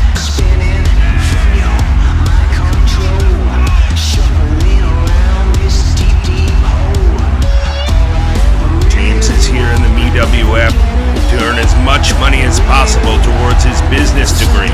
He's fighting to put himself through school. He told me winning the Hard Foundation Hardcore Championship would be a very lucrative way to get started with his MEWF in-ring career. Now let's head backstage to hear from the Highwayman. Boy, tick, talk, tick, talk. Wednesday Addams, or whatever the hell your name is, you might have the Hardcore Championship for that MEWF, but the fact is, the Highwayman's coming, and he's gonna show you, he's gonna show James, my bloodhound, and he's gonna show Joshua that all of you ain't no match for my, that's right, boy, for my embargo. Las Vegas, I'll tell you, what happens in Vegas stays in Vegas, and when I say that, I mean all y'all bodies are gonna stay in Vegas, cause you ain't gonna be moving when I'm done with you. See you there, gentlemen. You're gonna have to stand.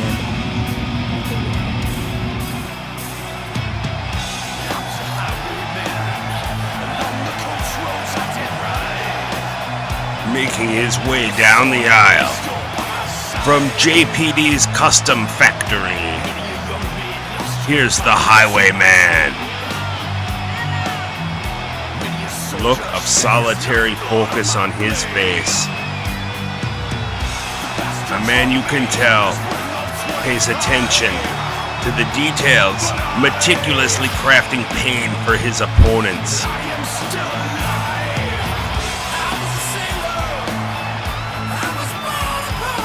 The JPD Customs Factory, I think that's kind of like the Nightmare Factory, you know, it's like where he's trained.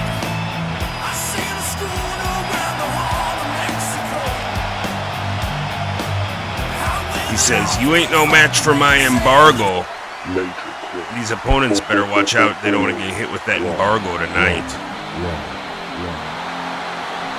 Next up, representing the Major Club, here is Joshua Reckless.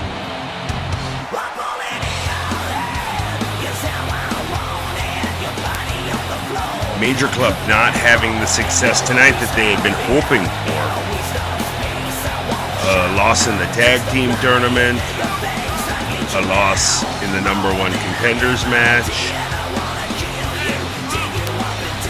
They're gonna have to hope that they can recruit Bonesaw just to get a pretty damn cool man win under their belt if Reckless can't get it done here tonight in this ladder match.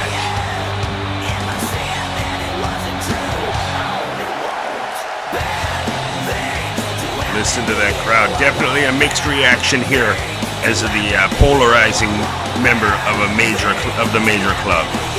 All right, we're going to get ready to hear some pre-recorded messages from our Hard Foundation Hardcore Champion, Alan Adams. As always, parental advisory. Discretion is advised.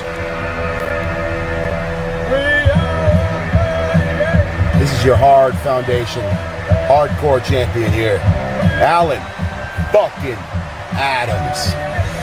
And boys, you want to step up to the Hardcore King in his hometown of Las Vegas, Sin City, Nevada?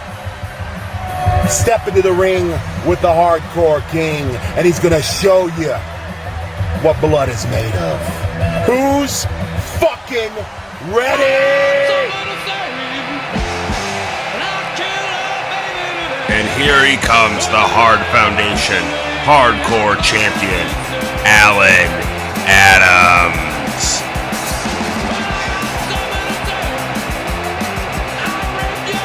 Oh, he's is already looking to pick a fight. Watch out, folks. Cover your earmuffs, children. Alan Adams is in the room.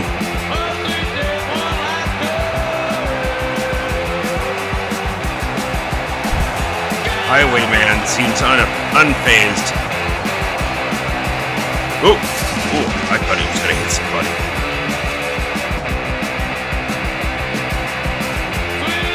The first man who can climb a ladder and retrieve the Hard Foundation Hardcore title suspended above the Montesino casino floor here is going to walk away as our Hard Foundation Hardcore champion.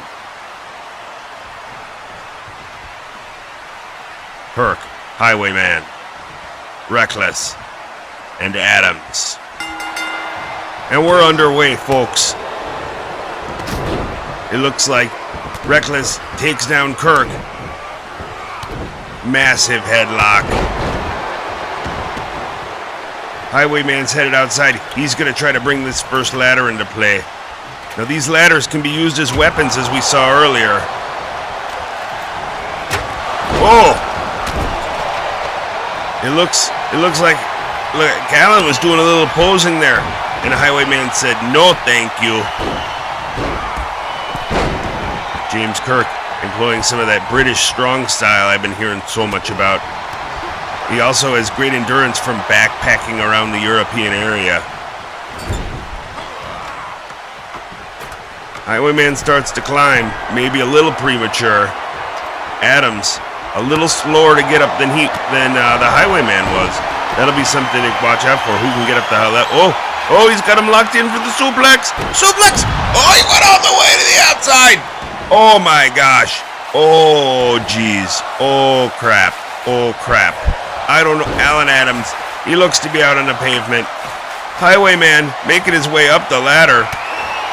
James Kirk sees what's going on. He starts hitting him in the back. Suddenly, him and Josh Reckless ain't fighting so bad. Oh, so much weight, so much size on that ladder. Kirk's having trouble pushing it over, or maybe he's holding it still. He says, "I couldn't do it." An attack. Adams still down on the outside. Highwayman does. Oh, James Kirk found a way to get him off the ladder that way. A powerbomb. Powerbomb to Major Club's Joshua Reckless. Both men on the outside starting to stir. Alan Adams somehow now recovered. But again, gingerly climbing the ladder. Kirk has Reckless in a submission, but that's not going to do you any good if Alan Adams can get that title. Oh! Highwayman back in time. It appears to break up, or to get Alan's hands off that belt, and a power bomb. Oh my gosh, and Alan Adams to the outside again. This man has already sustained so much damage tonight. Our champion, our hardcore champion, trying to successfully defend his title. Now, Kirk, with his hands on the belt, he's trying to get it loose. But Highwayman, there to stop him. How heavy is this ladder? Nobody can seem to get this thing pushed over. This must be one of those solid steel ladders they were telling me about. Jack Tunney said he was going to get some really heavy solid steel ladders. No. He says, "No, I can't do it."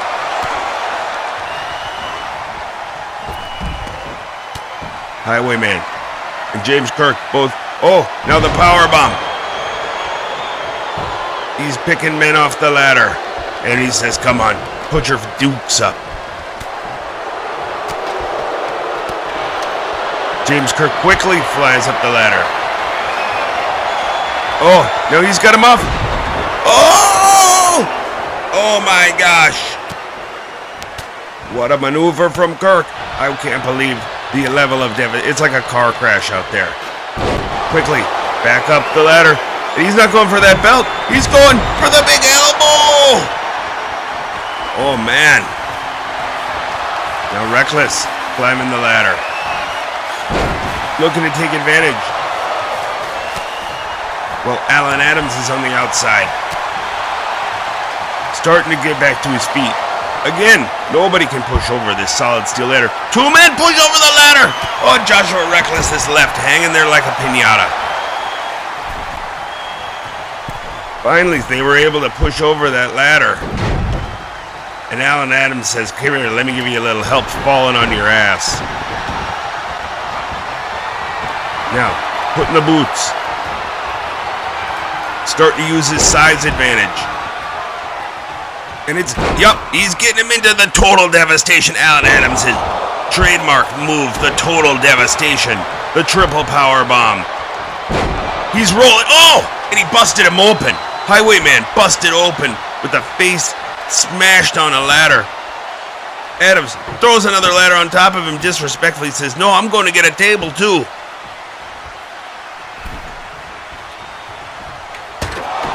Oh, another ladder shot.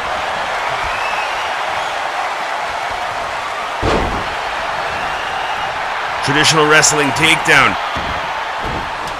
Made Adams smash his face on the edge of that ladder, or on the edge of the table, sorry.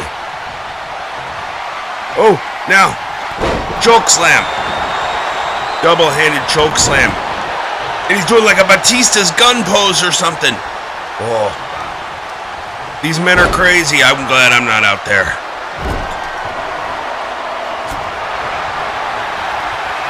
He's looking to set up another total devastation. 1, 2, and 3. Meanwhile, James Kirk avoids a dropkick in the corner and neck breaker.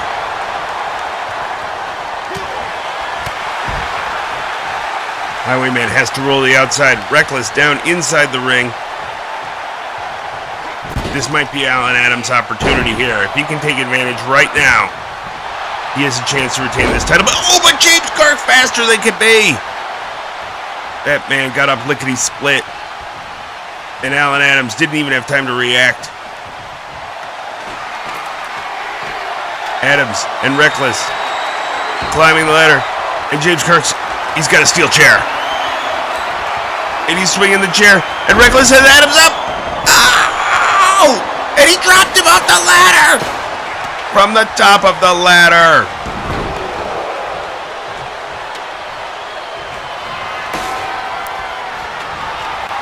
Oh, Reckless was trying to set up the welcome to Haddonfield. Folks, just a quick commercial. We'll be right back.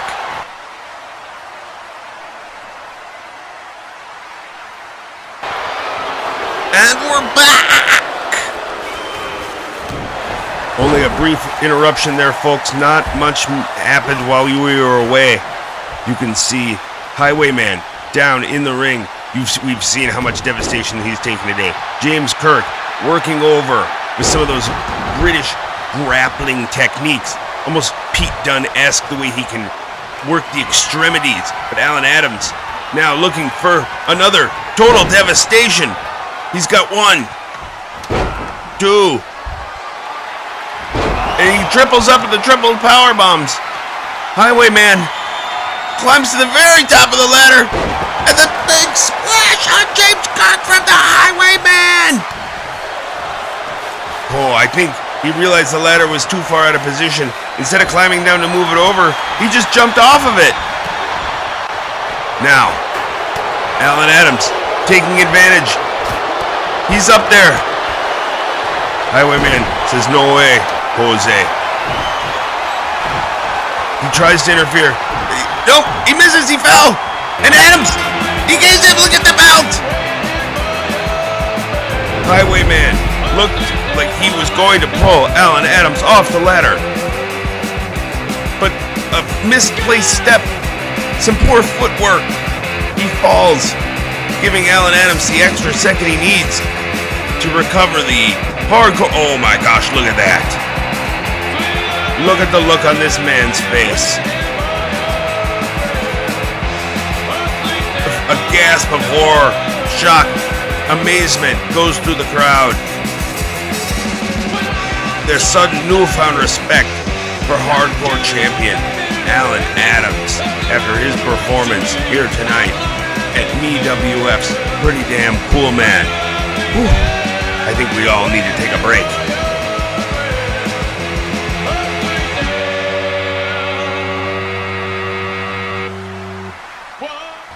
Frank? Where's your father?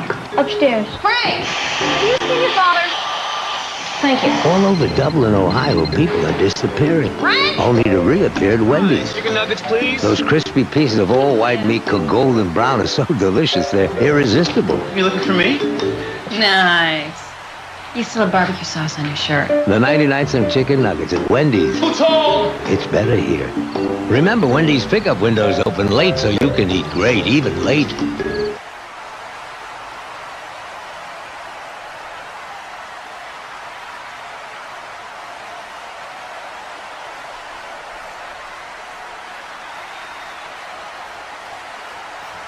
So, Elimination Chamber. Let's do this. Next, we've got a rather interesting matchup that could have repercussions that we can't even fathom at this point in time. Team Shoes, that is Captain Joe Shoes, Yoko Shuna, and the Revolting Blob, will take on 3 MEWF superstars and Dingus the Clown, Stang, and Rock Hard Steve Boston. Now, for months, the Shoes clones have been an affront to God and science, illegal clones of our own beloved Joe Shoes, with no one knowing which, if any of these 3, is the real Joe, and no evidence of who was behind it. Then, while searching for the remains of Michael Myers following his match against Billy Peck at the MEWF Halloween Spectacular, MEWF investigators discovered a recently abandoned cloning facility in the mountains above MEWF headquarters. Unconfirmed reports, this is just some scuttlebutt that I've heard, say that materials recovered from that site may divulge the mastermind behind the scheme and ways to destroy the clones. Lawyers for the clones claim that the recovered material is stolen property. MEWF President Jack Tunney has declared that a portion of the documents would be placed in a briefcase above the ring at Pretty Damn Cool Man. Unfortunately, the briefcase that was used is made of a rare isotope that could allow for more powerful Shoes clones to be made if it falls into their hands. Now, a team of determined superstars, that's Dingus the Clown, Rock Hard Steve Boss, and Stang, will take on Team Shoes in a 3-on-3 ladder match. If the MEWF superstars win, they will get the documents that will lead them to finding out who created the clones. But if Team Shoes wins, they will be able to create another clone who is stronger than any we have seen before. There's a lot riding on the line in this matchup. Potential world-altering match. True. Could we see Super Shoes as a result of this? Could we see who was behind it? Who is the wizard when we pull back that curtain? That's anybody's guess. Could it be Jack Tunney secretly doing all this? Who knows? And you do have 3 superstars here who are able to take on. Dingus the Clown won his match at the Halloween Spectacular. He won the Clown Challenge. And he's done some pretty wild matches on the independent scene. That's true. So a ladder match is up his to be alley. reckoned with. Right up his alley. Of course, Rock Hard Steve Boston of FWF fame. He has not done a lot here so far in MEWF, but of course in FWF he was a champion and he was a core superstar there for Thrill Zone. He shows a lot of promise, man. Rock Hard Steve Boston, he reminds me of another wrestler. I can't quite put my finger on it, but he reminds me of someone that's done great things. Maybe it'll come to me later. The Rock. That's who it was. Yeah, it's The Rock. Or Batista. I think it's Batista. Oh, yeah, Big Dave. I think it was Big Dave. John Cena? It'll come to me later. Yeah. And Stang also, he bears some passing resemblances to another great superstar. The Ultimate Warrior. Yes. That was it. It's the Warrior. Exact copy, unfortunately. It's the Warrior. So I mean, there's just a stack of talent on that team that hopefully could defeat these evil clones, potentially save the world. which is That's wild true. on a wrestling card, man. This is But some you never true know what's Stomping going to happen. Paradise type stuff. Thank you, Olaf. Tiberius Penningale here backstage at Pretty Damn Cool Man. We saw the vicious attack on Rock Hard Steve Boston by the Three Shoes and the masked assailant. I was on my way in the back to get a medical update on Mr. Boston when he was jumped yet again by the Three Shoes and this masked figure. It was very bad. I cannot begin to describe the shock and awe of this attack. When I was able to finally get into the trainer's room, Rakhad was laid out with Jimmy Seafood's famous UFO stuffed halfway into his mouth. He is now being taken to a local medical facility, but it is not expected that he will be able to compete tonight in his match. There is just no way in that kind of condition that he will be able to fight. Back to you, Olaf.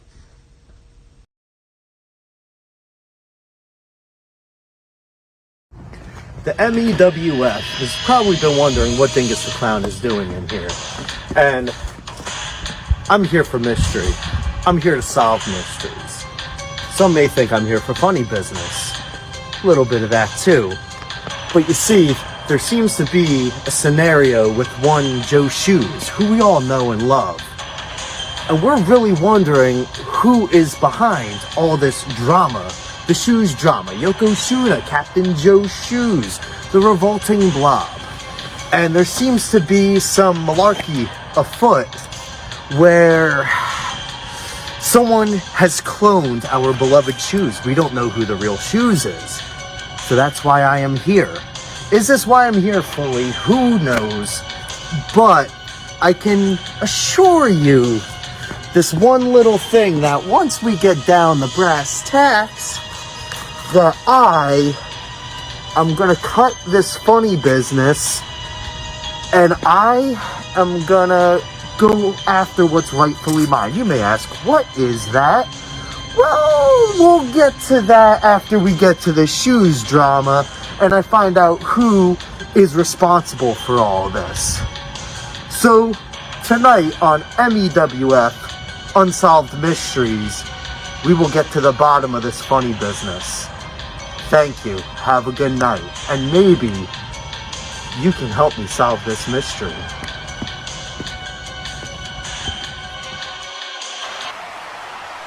Okay, folks, it's time to get back down to ringside for one of the most highly anticipated and unique stories that I remember ever happening in the history of professional wrestling. We've got the team of the Three Shoes clones taking on Dingus the Clown, Stang, and an unknown third partner after Rockhod Steve Boston was taken out of commission during a backstage attack earlier by the Shoes clones and a fourth hooded accomplice. Many questions remain as heading into this match. Let's get down to ringside.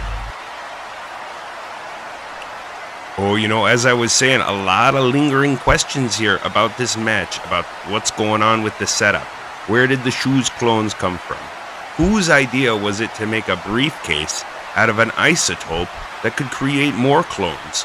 I think we're going to have to talk all this through as we get ready for this match. Somebody in the MEWF office was told, find a briefcase for a ladder match. And they got a briefcase made out of rare isotopes? Something doesn't add up there, folks. But now, making their way down the aisle from Camino, the Shoes clones. Captain Shoes, Yokozuna, and the revolting blob.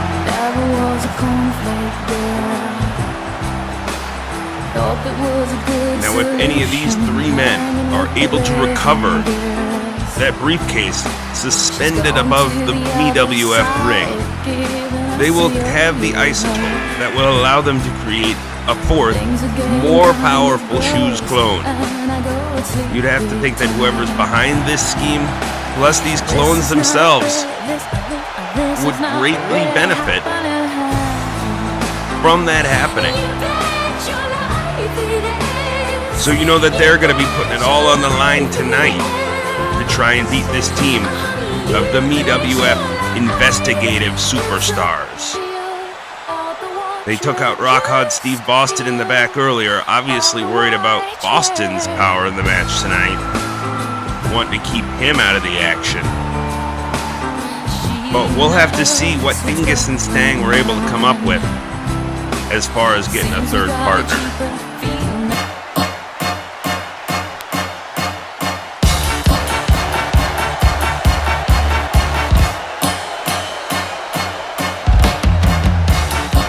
Horrifying music can only mean one thing. Here comes Dingus the Clown. From the dark, twisted carnival, Dingus has come to the MEWF to help uncover the mystery behind the clones. Many of you turning in tonight here for the first time may be fans of the Culture podcast, definitely familiar with Dingus. We also saw him compete in the MEWF Halloween Spectacular. Not so much as compete as attack Sam Roberts after Sam's victory in the Clown's Chamber match.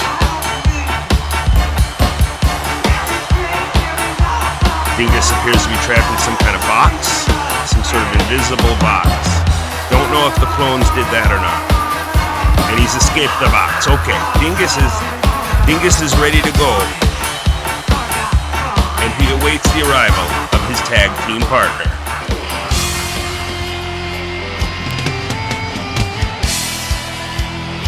And those epic guitar riffs can only mean one thing. It's the FWF legend himself, Stang!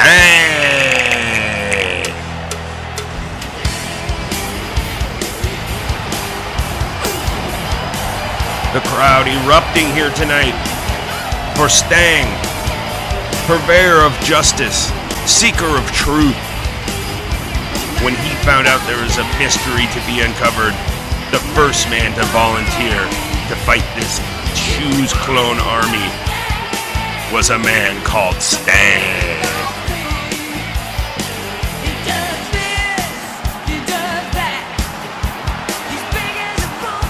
Pointing his bat at the clones in a warning of the violence to come tonight here at Pretty Damn Cool Man, live from the Montecito Resort in Las Vegas, Nevada. We want to give a big thanks to Big Ed DeLine and the rest of the staff here at the Montecito for all of their hospitality here this weekend. A look at the briefcase suspended over the ring. Now, we wait to find out who will be the third member of this team.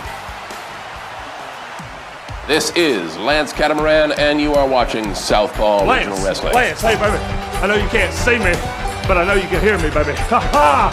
This is the impressive Elvis Wesley, baby. Look at this. Oh, oh my, folks. The rumors are true. This is the impressive Elvis Wesley, baby. Look at this. The impressive Elvis Wesley is here in the MEWF.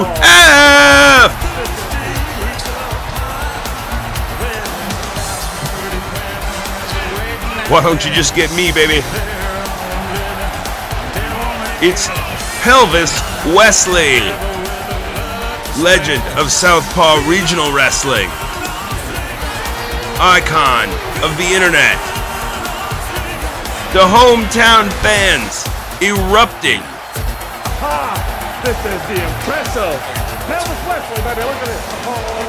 Whoa, and the moves. I think a woman behind me just fainted. And they're not wasting any time. The bell is rung and the action is underway. Now, again, to review what's at stake here.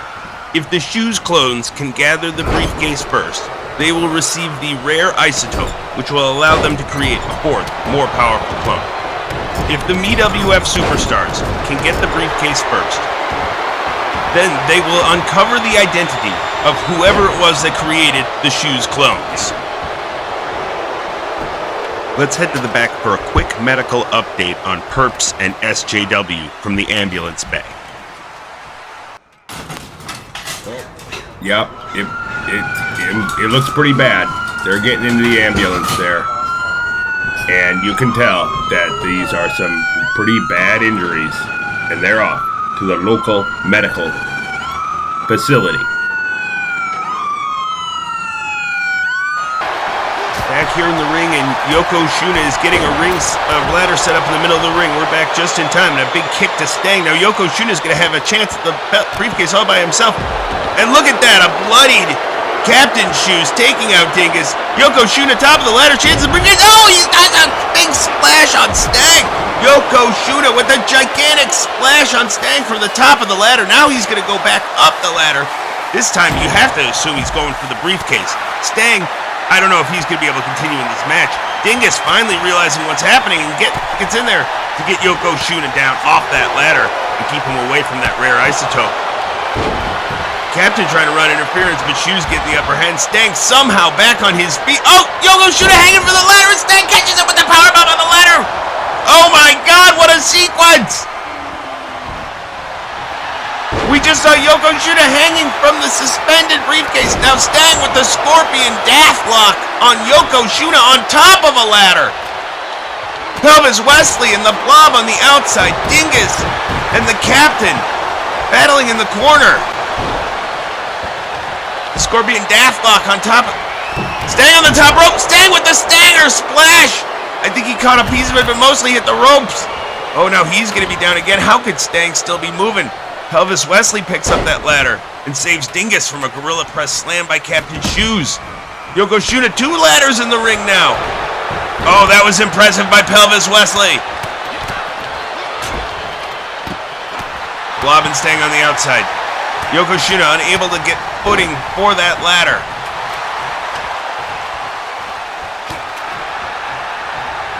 Wesley in the ring, fighting off both men on by his own. Dingus on the outside, laid out cold.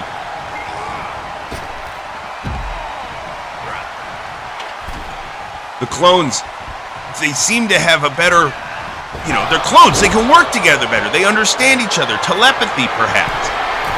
This other team, they didn't even know Wesley was on the team until moments ago. Not nearly as much preparation. Not nearly as much cohesion as what we're seeing from these Shoes clones who are dominating. Dingus finally makes it back on his feet. And Captain Shoes looking for some sure footing. Dingus racing up the... Oh, it's not even funny how fast that clown is. Now, Captain with Dingus, suplex off the ladder onto a ladder. Yokozuna helps him up, but Dingus looks to be out on his feet. The MEWF universe here inside the Montecito, absolutely going crazy for this match. We see the Captain now climbing the ladder. Dingus somehow able to interfere. Wesley pushes the ladder over. Now Dingus catches the Captain, dropped him. Huge move from Dingus the Clown. Stang takes out the Blob on the outside. Pelvis Wesley climbs the ladder. Impressive. Pelvis Wesley is all alone in the ring. Yokozuna now begins the climb. Wesley, the ladder's shaking so much he had to brace himself. He had to take his hands off the briefcase. Now, Wesley was Yokozuna. Suplex all the way to the outside. He just suplexed him all the way out of the ring from the top of the ladder down to the outside padding. The bloodied Dingus, low blow to the Blob. Stang helps take the Blob out. Stang and Shuna are both out of it. Impressive Pelvis Wesley. If he can just get this briefcase undone, they're going to win this match. Sting and Dingus, unrelenting. Captain Shoes back on his feet, but he's out of it. He doesn't realize how close Wesley is, and Wesley's got the briefcase. Impressive Pelvis Wesley has finally released the briefcase, and Team Shoes has won. They're celebrating. They're happy. The clones, they're very angry at ringside, but this team has pulled through. I'd say this was an upset, folks. Accomplishing their goal of climbing the the ladder and obtaining the lights go out! We were gonna find out what was inside the... Oh, this is a mauling. The shoes clones... Oh, now the hooded man here. And they're taking the briefcase. Yokozuna's with the briefcase. They're welching on their side of the match, the stipulation, and they're not gonna let us hear who won. They're leaving with the briefcase. And... It's Rock Hard! Steve Boston! We thought he had been taken out of action for the night. But Rock Hard Steve Boston is that pretty damn cool, man. Rock Hard Rippers to all the clones. Clones, bail! Boston checks on our heroes. He wants a microphone. If you want to see who created the damn shoes clones, give me a come again. Come again? Oh my gosh, folks, I think this is it. I think we're really going to find out who invented the shoes clones right now.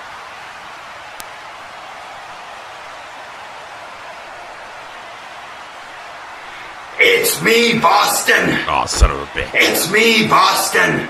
It was me all along, Boston. It was me all along, Boston. The world famous Rory Fox Rapid Delivery. Rory Fox created the shoes clones. Who could have foreseen? What an amazing twist. Rory and the clones escape through the crowd. Our heroes and the rest of the MEWF universe stand in stunned silence. I think we need to take a break. Oh. We'll be right back, folks. Okay, folks, the time is finally upon us. After 8 regular season episodes, 1 gigantic quarterfinal special, and 2 semifinal matches earlier tonight, we are finally ready for our tag team tournament main event. It's going to be Los Fenomenales, Jairo Vasquez, and AJ Styles taking on the MWO team of Billy Peck and Andrew Husfar. Let's not wait any longer. Let's get down to ringside.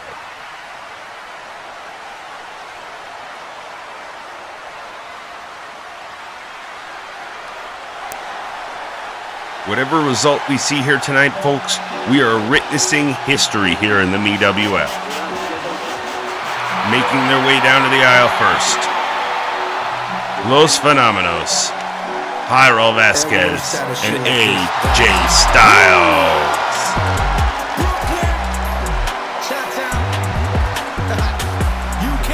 We saw 23 teams compete in this tournament.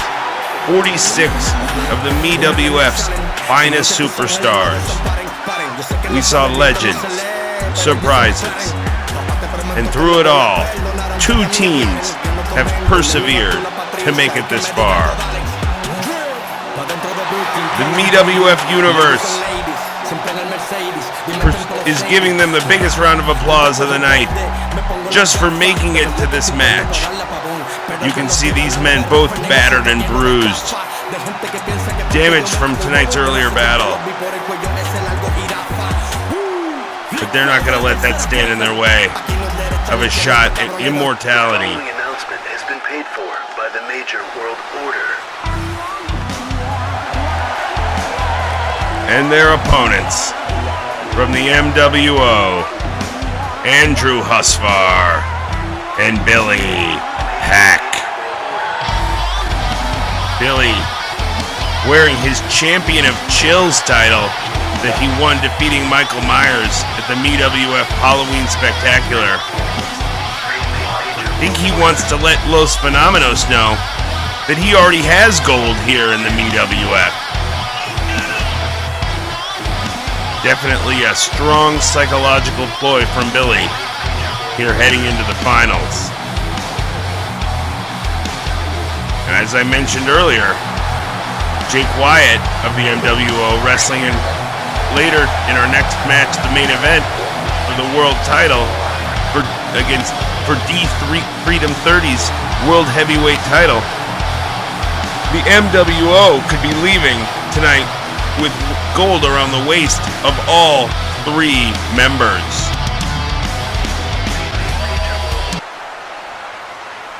crowd settles in. And that's what it's all about, folks. The MEWF Tag Team Championship belts are raised high above the referee's head for all to see here at the Montecito Resort and Casino in Las Vegas. It's pretty damn cool, man. Semi-main event, and it's underway. And of course, what would it be tonight without the referee getting involved in the tag team match to begin with? Maybe there's something personal between all these teams and these referees. We're going to need to have a talk with the MEWF head of officiating about this. MWO starting off strong. Huge punch from Billy. We might see these teams resort to a grittier style of fight tonight, just because of exhaustion, not just from their matches earlier tonight, but from the past 5 months of constant fighting and training and being on edge. Making it this far at a 23-team tournament is not easy. AJ Styles with the reversal impact. Referee's count is going. A countout or disqualification would determine a champion in this format of match. So Peck better hurry up and get himself back in the ring.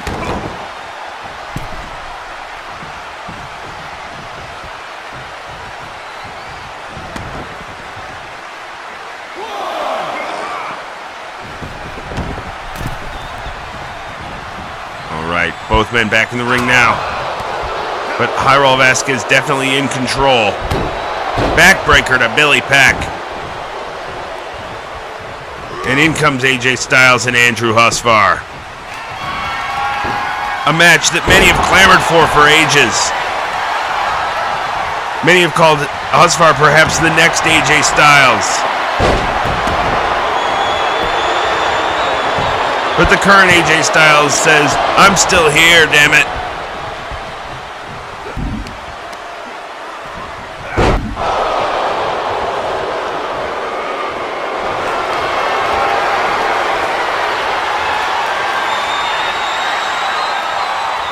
Submission move by AJ. Husvar's trying to fight it off. And Billy Peck finally makes the save. Hey, what's going on? What's that guy? There's a cameraman, and he just hit Husvar in the face with his camera. The cameraman just hit Husvar in the face with his camera. Referee didn't see it. AJ tosses Billy out of the ring. And a knee to the already damaged face of Husvar. Broken open earlier. Now hit with the camera. Knee to the face from AJ. 3. This match is over. Los Fenomenales have just won the Tag Team Championships. A shocking turn of events here. As a masked cameraman, or someone disguised as a cameraman, has assaulted Andrew Husvar in the middle of the match. The referee did not see it. Husvar, face busted open earlier. Already damaged, was laid out by this camera, and there you see AJ with the knee, and he was able to pick up the 3. Billy Peck had just made the save to break up, and the two men and the Los Fenomenales celebrate in the ring. Their journeys. They don't care what happened. They don't care how they won it. They're the champs. The look of shock and elation on their faces. MWO is at ringside.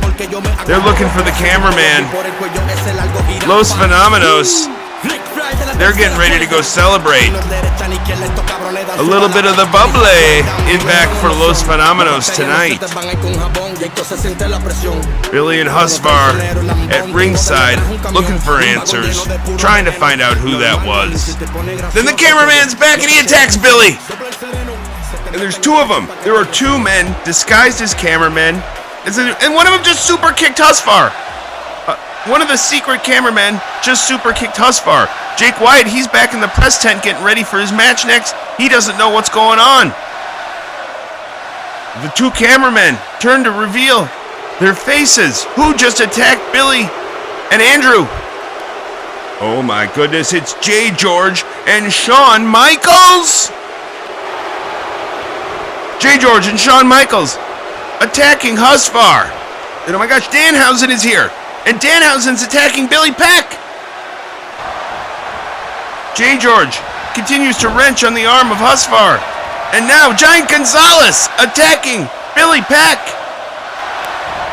The MWO being dismantled here by Shawn Michaels, J. George, Danhausen, and Giant Gonzalez, who are now all hugging and two-sweeting each other in the middle of the ring as Billy and Andrew lay devastated.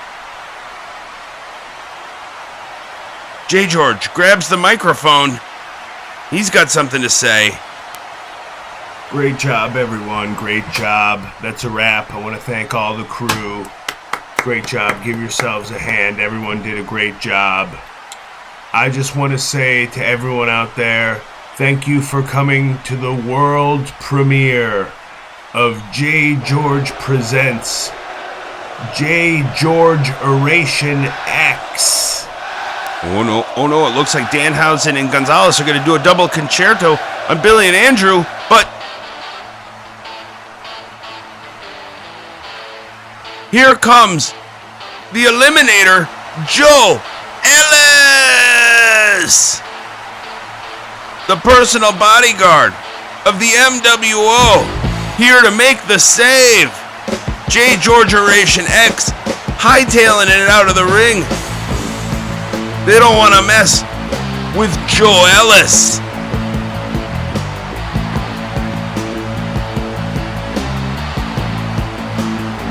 J. George Oration X running their mouths from the bleacher. Crotch chops and curses. But J. George doesn't look pleased. Whoa. Well, folks, let's get ready. There's only one match left. Let's try to restore a little order here. I can't believe what just happened.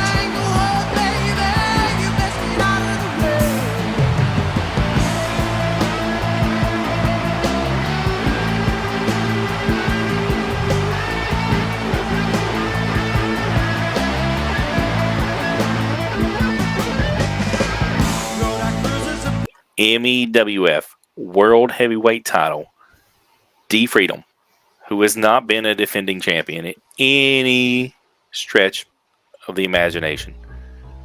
He is going to finally put up that World Heavyweight Title in an elimination chamber sponsored by Wendy's, as he, with his manager Kimberly Ream Cook, go against the American Heartbeat, Nicholas Pritchard, who's a huge fan favorite, Kinzer Kill, Andromeda Victor Levia, Jason Holbrook, who is one half of the Money Marks with Patty Loke contract holder Shawnee Caufield, and from the MWO, Jake, the Big Jake Boski Wyatt, who chose this opportunity now instead of the tag team tournament, where he has been a pretty dominant superstar so far. So could that decision backfire on the MWO? Because some of the other matches that we have now, we had potential run-ins by partners and by allies, but in this right here, this is an elimination chamber. This is a solid steel structure. It doesn't matter how many people you have on your side, they're not getting in this structure. This is one-on-one. This is a 6 men going at it, and only these 6 men will decide who walks out with that belt. D Freedom has not been a defending champion. Jack Tunney finally forced his hand and basically rolled up all the title defenses that he skipped into one big knot here and making him take them all at one time. So the question is, does D Freedom, does he have enough in the tank to survive 5 guys and walk out with the belt? I don't know if he does. I don't think he does, man. So it's going to be he's a big sumbitch. That is very true. But he is also a scared sumbitch because he has not been a defending champion. He has ran quite a bit here. And so now he's got some good competition here in this. Nicholas Pritchard is a big fan favorite. You know, the place would explode if he were to win that Kendrick Hill is another giant to go against. Speaking of big boys, Kendrick Hill is not one to mess with. He is a big boy. He is mean as well. So you've got to think he could match everything that D Freedom could throw at him. Andrew Omega, Victor Levia, who was tag team partners with Vader, and they had some success there in the tag team title Turmoil tournament.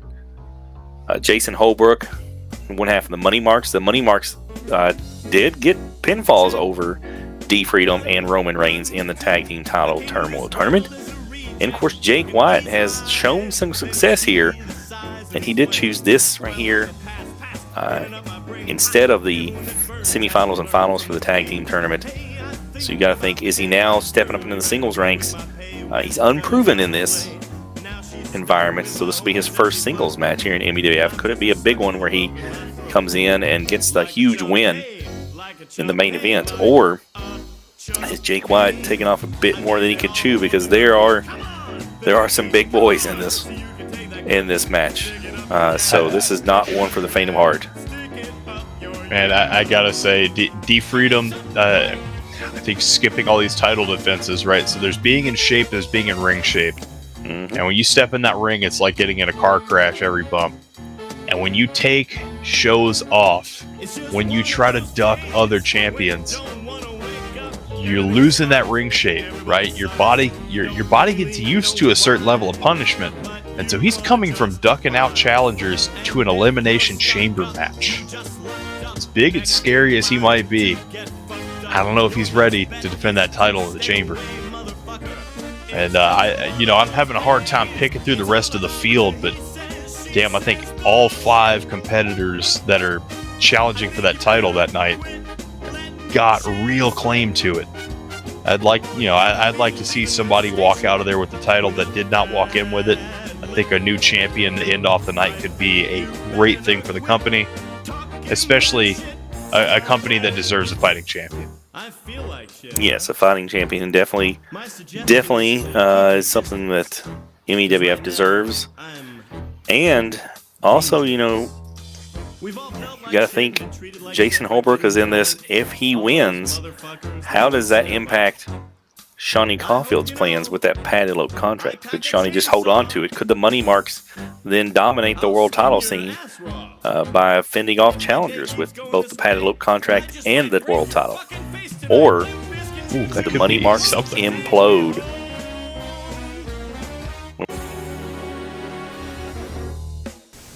Hungry? Get a Wendy's $3.99 old-fashioned quarter-pound single combo served hot off the grill with biggie fries and a medium drink. It's the perfect answer to the question, what's for lunch? It works for me. Nearly main event time, and you can just imagine the anticipation there inside the locker room of Andromeda as he prepares for his shot at the MEWF World Heavyweight Championship. Who here fancies themselves a journalist, huh? Any journalists in the room? We have any questions? You? Nick? What's your question? Doesn't matter what your question is, because I'm going to talk about myself and my ex-best friends and everybody in the MEWF that I don't like. And I have seltzers. These seltzers are from HEB. It's a really good grocery store if you're ever in San Antonio, but they're closed on. They're never closed. Fuck Rob Buck, because that rhymes. Fuck Ryan from the gym. He never re-racks his weights. Fuck Aaron Ortiz. He can barely run the pulga on Thursday night, so fuck him trying to do commentary. Fuck Joey Hudson. Guy gets drunk, takes off his shirt at live shows. That tells you everything you need to know about him. Fuck everybody in the MEWF who thinks the grass is greener at FWF, because the grass is not greener over there. The grass is greener where you spray paint it green. I know that because that's what I do on my lawn. And who else? Who else wants to get some? Anybody else? Come and get it. I'm old. I'm tired. I drink seltzer. My name's Andrew Omega. Thank you for coming to my media scrum. Okay, folks, it's time for the main event. The MEWF World Championship match is defended in the Elimination Chamber, sponsored by Wendy's. Our champion, D Freedom 30, managed by Kimberly Ream Cook, is going to defend against Big Nicholas Pritchard, Kinzer Kia, Andromeda, Jake Wyatt, and Jason Holbrook. It's all going to go down here tonight, folks, and it's coming up next. Perhaps the most highly anticipated Elimination Chamber match in MEWF history is about to go down here in the Montecito Resort and Hotel Casino here in Las Vegas. The MEWF universe has been going through a lot tonight. It's been an incredible night of action. Don't stop believing. Hold on to that feeling. Street light people.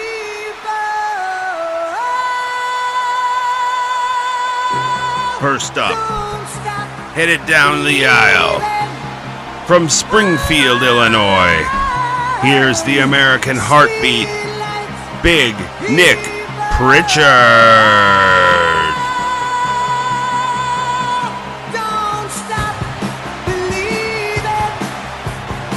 Listen to the roar of this crowd for Big Nick. He's definitely, I think, the fan favorite here tonight. Beloved by members of the MEWF universe. A fan favorite of young and old alike. A man whose merch consistently sells out at every premium live event. And tonight, a pretty damn cool man was no exception. The American Heartbeat. His close personal friend Steve Believe here tonight, hopefully to see his friend Big Nick leave as the new MEWF World Champion. And he'll pick a pod where he'll wait for his chance to enter this match. All right, let's see who's up next. Remember, these are all random now. It's Kinzer Keo making his way down the aisle from Oklahoma City, Oklahoma. Here's Kinzer Keo.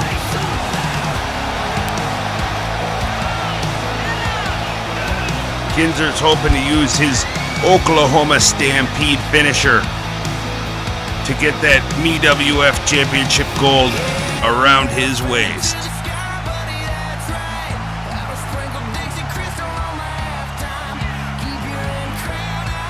A member of the Brothers in Kayfabe.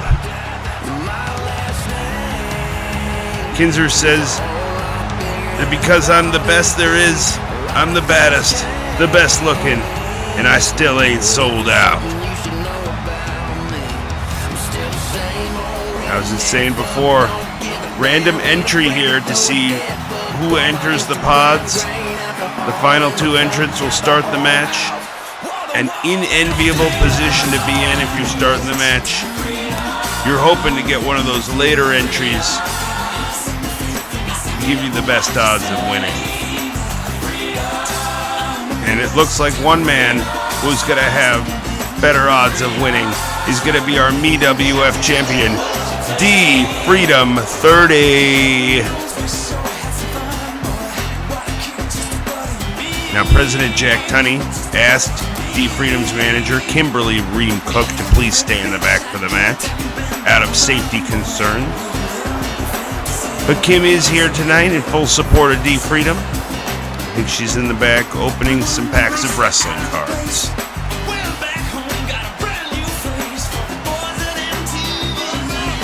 D Freedom 30, of course, won a #1 contenders match back at Chase Variant, which then earned him a title shot against Jerry Damage at Fan Takeover in a work rate match.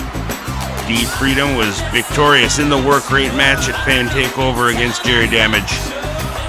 Now he walks into Pretty Damn Cool Man to defend the belt inside the Elimination Chamber, sponsored by Wendy's, here at the Montecito in Las Vegas.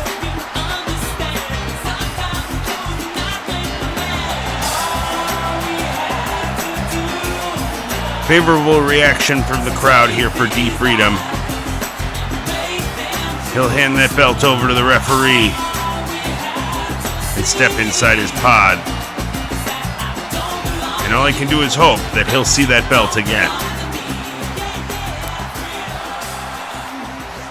I mean, D Freedom's a tall son of a bitch.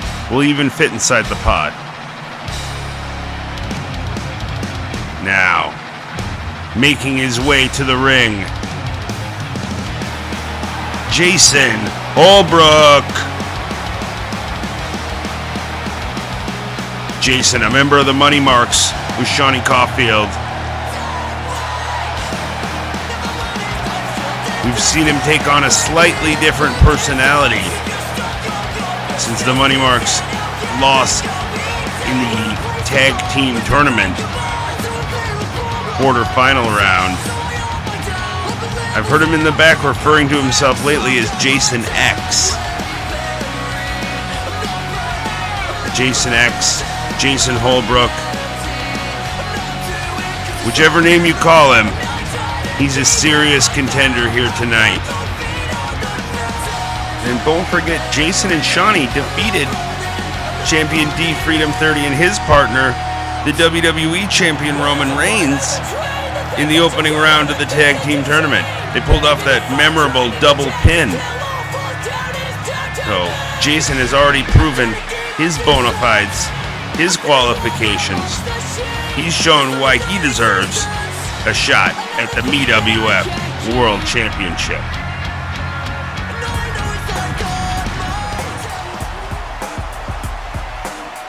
Coming down the aisle next, from Houston, Texas, here is Andromeda.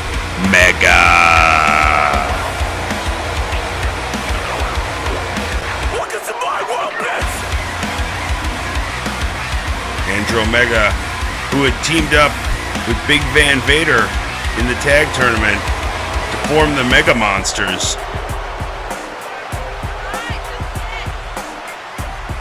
Andromeda with that intimidating presence, the intimidating gear, the intimidating size. Here's a man who looks like he's determined to win the MEWF title tonight. He's backing people down already, and he's not even in the ring yet.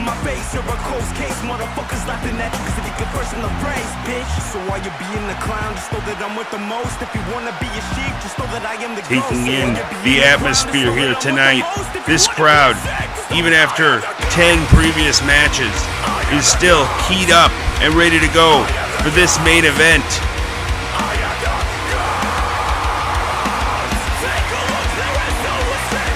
So we know that Andromeda is going to start this match, and we know who he's going to start it with. Representing the MWO, here is Jake Wyatt.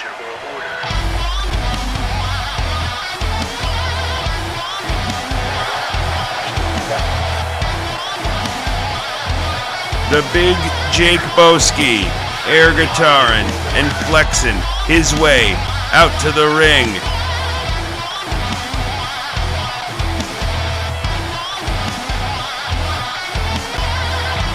We're not sure if Jake is aware of the events that transpired just one match previous, with Billy Peck and Andrew Husfar being attacked by the newly formed J. Georgeration X, before being saved by MWO bodyguard Joe Ellis.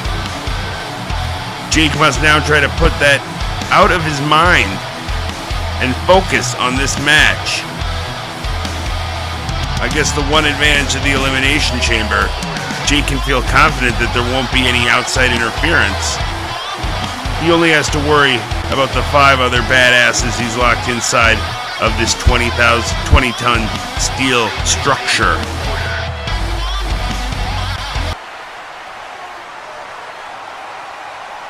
All right, folks, here we go. Our main event is underway. You know, it's already been a night we'll never forget here at Pretty Damn Cool, man. We've declared... Oh, we got a pinfall. We've already declared new tag team champions, a new U.S. champion. We've seen 2 ladder matches. We've seen Ric Flair wrestle against Seany. The end of SJW's career at the hands of Purps. We've seen the debuts of the Major Bendy's faction, J. George Oration X. We've seen Rory Fox revealed as the leader of the Shoes Clones. We've seen John Moxley lose in a backstage brawl against Rob Buck. And now, the Elimination Chamber, sponsored by Wendy's, with these 6 incredible competitors battling it out for the MEWF World title.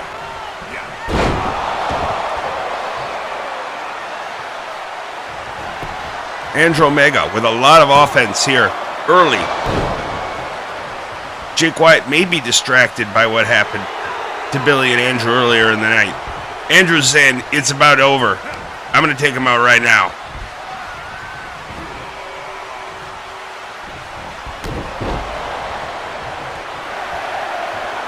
And here comes the countdown. Now, every few minutes, a new man will enter this match. If you pin or submit, you're eliminated. Oh, I've never seen that before. A count during the reveals. And Jason Holbrook's entering this match, number 3. A calming breath before he goes into battle with the big Jake Boski. Andrew Mega taking the opportunity to amp himself up.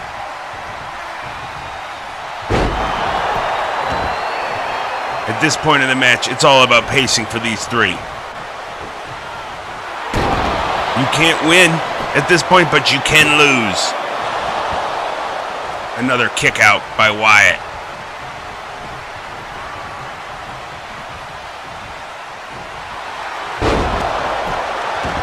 Everyone getting in a lot of posing here, which is important at this point in the match. You want to have the crowd on your side. You want to be amped up. Oh, look at that. Look at the strength. A deadlift pickup of Jake Wyatt. Holbrook drives him to the match. 1, 2, and a kick out. Look at those poses from Andromeda. A superstar for sure, folks. Now Wyatt posing as the crowd counts down. We'll see who's entering this match next.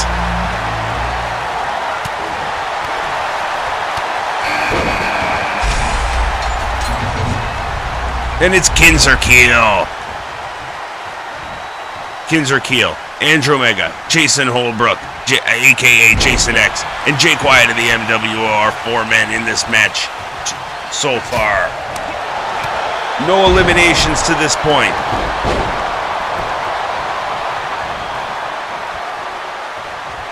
But you have to assume that especially Wyatt and Andromeda, who started the match, oh, they got to be getting tired. Oh boy, something bad.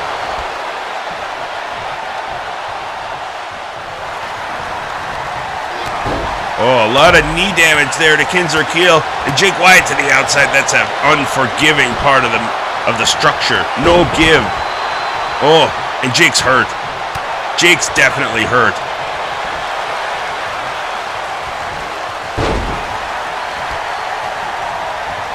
For a man who relies on upper body strength, an upper body injury can be devastating. Oh, but no problem getting Kinzer-Keel up. Jake fighting through the pain, raking Kinzer against the chains on the edge of the chamber. Now he goes for the pin on the outside. Kick out. Every man still alive in this match. And Kinzer-Keel is hurt bad. His face was really devastated on that chain out there. And Andromeda's over there putting the pain on him. Who's going to enter this match next? It's Deep Freedom. Oh, and the big lariat! And the pin on the outside. Andromeda's covered Kinzer after the lariat. And that's 3. Kinzer-Keel's our first man eliminated from this match. Andromeda taking advantage. And he'll slowly make his way to the exit door. The big leg Boski on Deep Freedom. Jake Wyatt with the big leg Boski. And Jake Wyatt just pinned the MEWF World Champion. D-Freedom is eliminated from this match. We're going to have a new champion. We're going to have a new champion as the Jake Wyatt celebrates as the Big Leg Boski. Oh, now he's got Andrew Omega caught up in the corner. Oh, and a double axe handle to Wyatt. D-Freedom 30 heads to the back. Kimberly Ream Cook is not going to be pleased about this. And Jason's got Andrew Omega. Oh! Down you go. And there's a 3. Andrew Omega is eliminated. We're going to be down to 3 men. Jake Wyatt, Jason Holbrook. And here comes Big Nick Pritchard at a big advantage for the Big Nick. Jake started this match. Jason was in at number 3. Now Big Nick comes in and catches them both, beating the crap out of each other. And he's at 100%. And look at the size advantage here.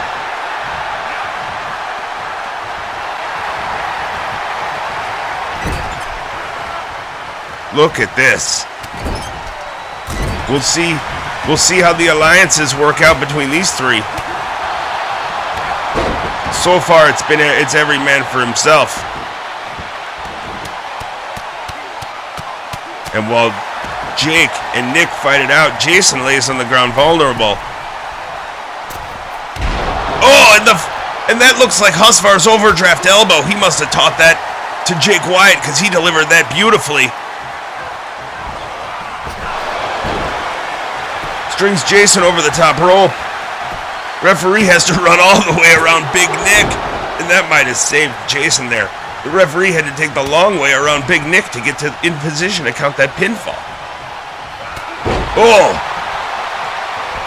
Jason flexing, getting himself pumped up.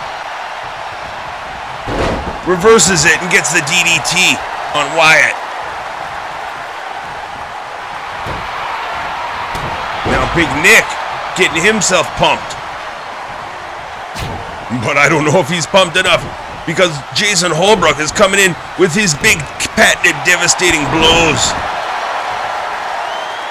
The Holbrook smash to the back, and that might be all it takes. Oh, Big Nick is over. His night's over, and it's down to just 2. Jake Wyatt of the MWO and Jason Holbrook, and one of these men is going to be the new MEWF World Champion.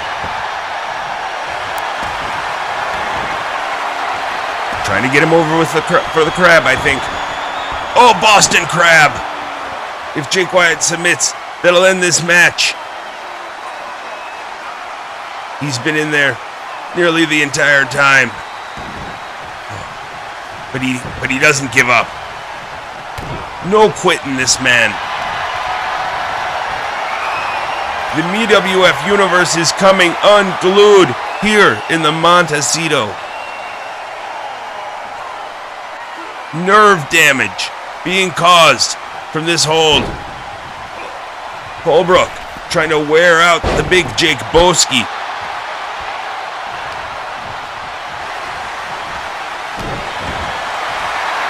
Upper body attacks and a deep, calming breath by Jason Holbrook. Cover, oh! 2.95 I'd say on that one, folks. Now Holbrook, go to the top. This man can do it all, folks. He can go to the top. He can do the submission moves, the power moves. And he makes the wise choice not to go high risk and go high damage with that slam. Jake Wyatt is in big trouble. The clothesline, trying to shake off that nerve damage. And a 2 count. Jake says, what do I gotta do? Think, Jake, think. Big slam. And he thought of the Big Leg Boski! Big Leg Boski! After the slam, referee gets into position, and it's a 2! 2, I thought it was a 3 for sure. Jason Holbrook just kicked out of a Big Leg Boski. Jake Going for it again, and he moved. He suckered him in. Jake hurt his butt. Jake hurt his butt. Oh, now he's hurting Jake's already injured butt. And a dollar toss over the top rope. His patented dollar toss over the top rope. Jason hurries to get into position. Referee counting from inside the ring. And it's 3. It's 3. It's 3. Jason Holbrook is our new MEWF World Champion. An incredible match where Jason Holbrook enters at the number 3 position into the chamber. And in the end, has a classic with Jake Wyatt, where Holbrook is able to kick out of the big leg Boski, dodge a second big leg Boski, and then hit his own dollar toss. Here we're gonna see it, folks. And this is where we all thought it was over. The move that had done Jake so well in the tag team tournament. So well so far his entire career. And he was in shock. He went right back to it. And Holbrook moves. Then gets the dollar toss. And this crowd is going absolutely crazy for their new MEWF World Champion. An emotional moment. Jason Holbrook is handed the title, which he hopes to hold for a very, very long time. Wait, what's that? That's Shawnee. It's Shawnee Caufield. It's padded lobe contract holder Shawnee Caufield. He's got Sal Licata with him, and he's got his contract that he could cash in at any time for a title match. Holbrook looks up the ramp at his partner in the Money Marks. These two men fought along side each other. And now, Shawnee, with a nod of acknowledgement to Jason. Applause. He's here to congratulate his friend. Shawnee and Sal clapping on the ramp. The MEWF universe going crazy. Our new champion holds his title aloft after being victorious. This has been Olaf Lundergaard, and I'd say that was pretty damn cool, man.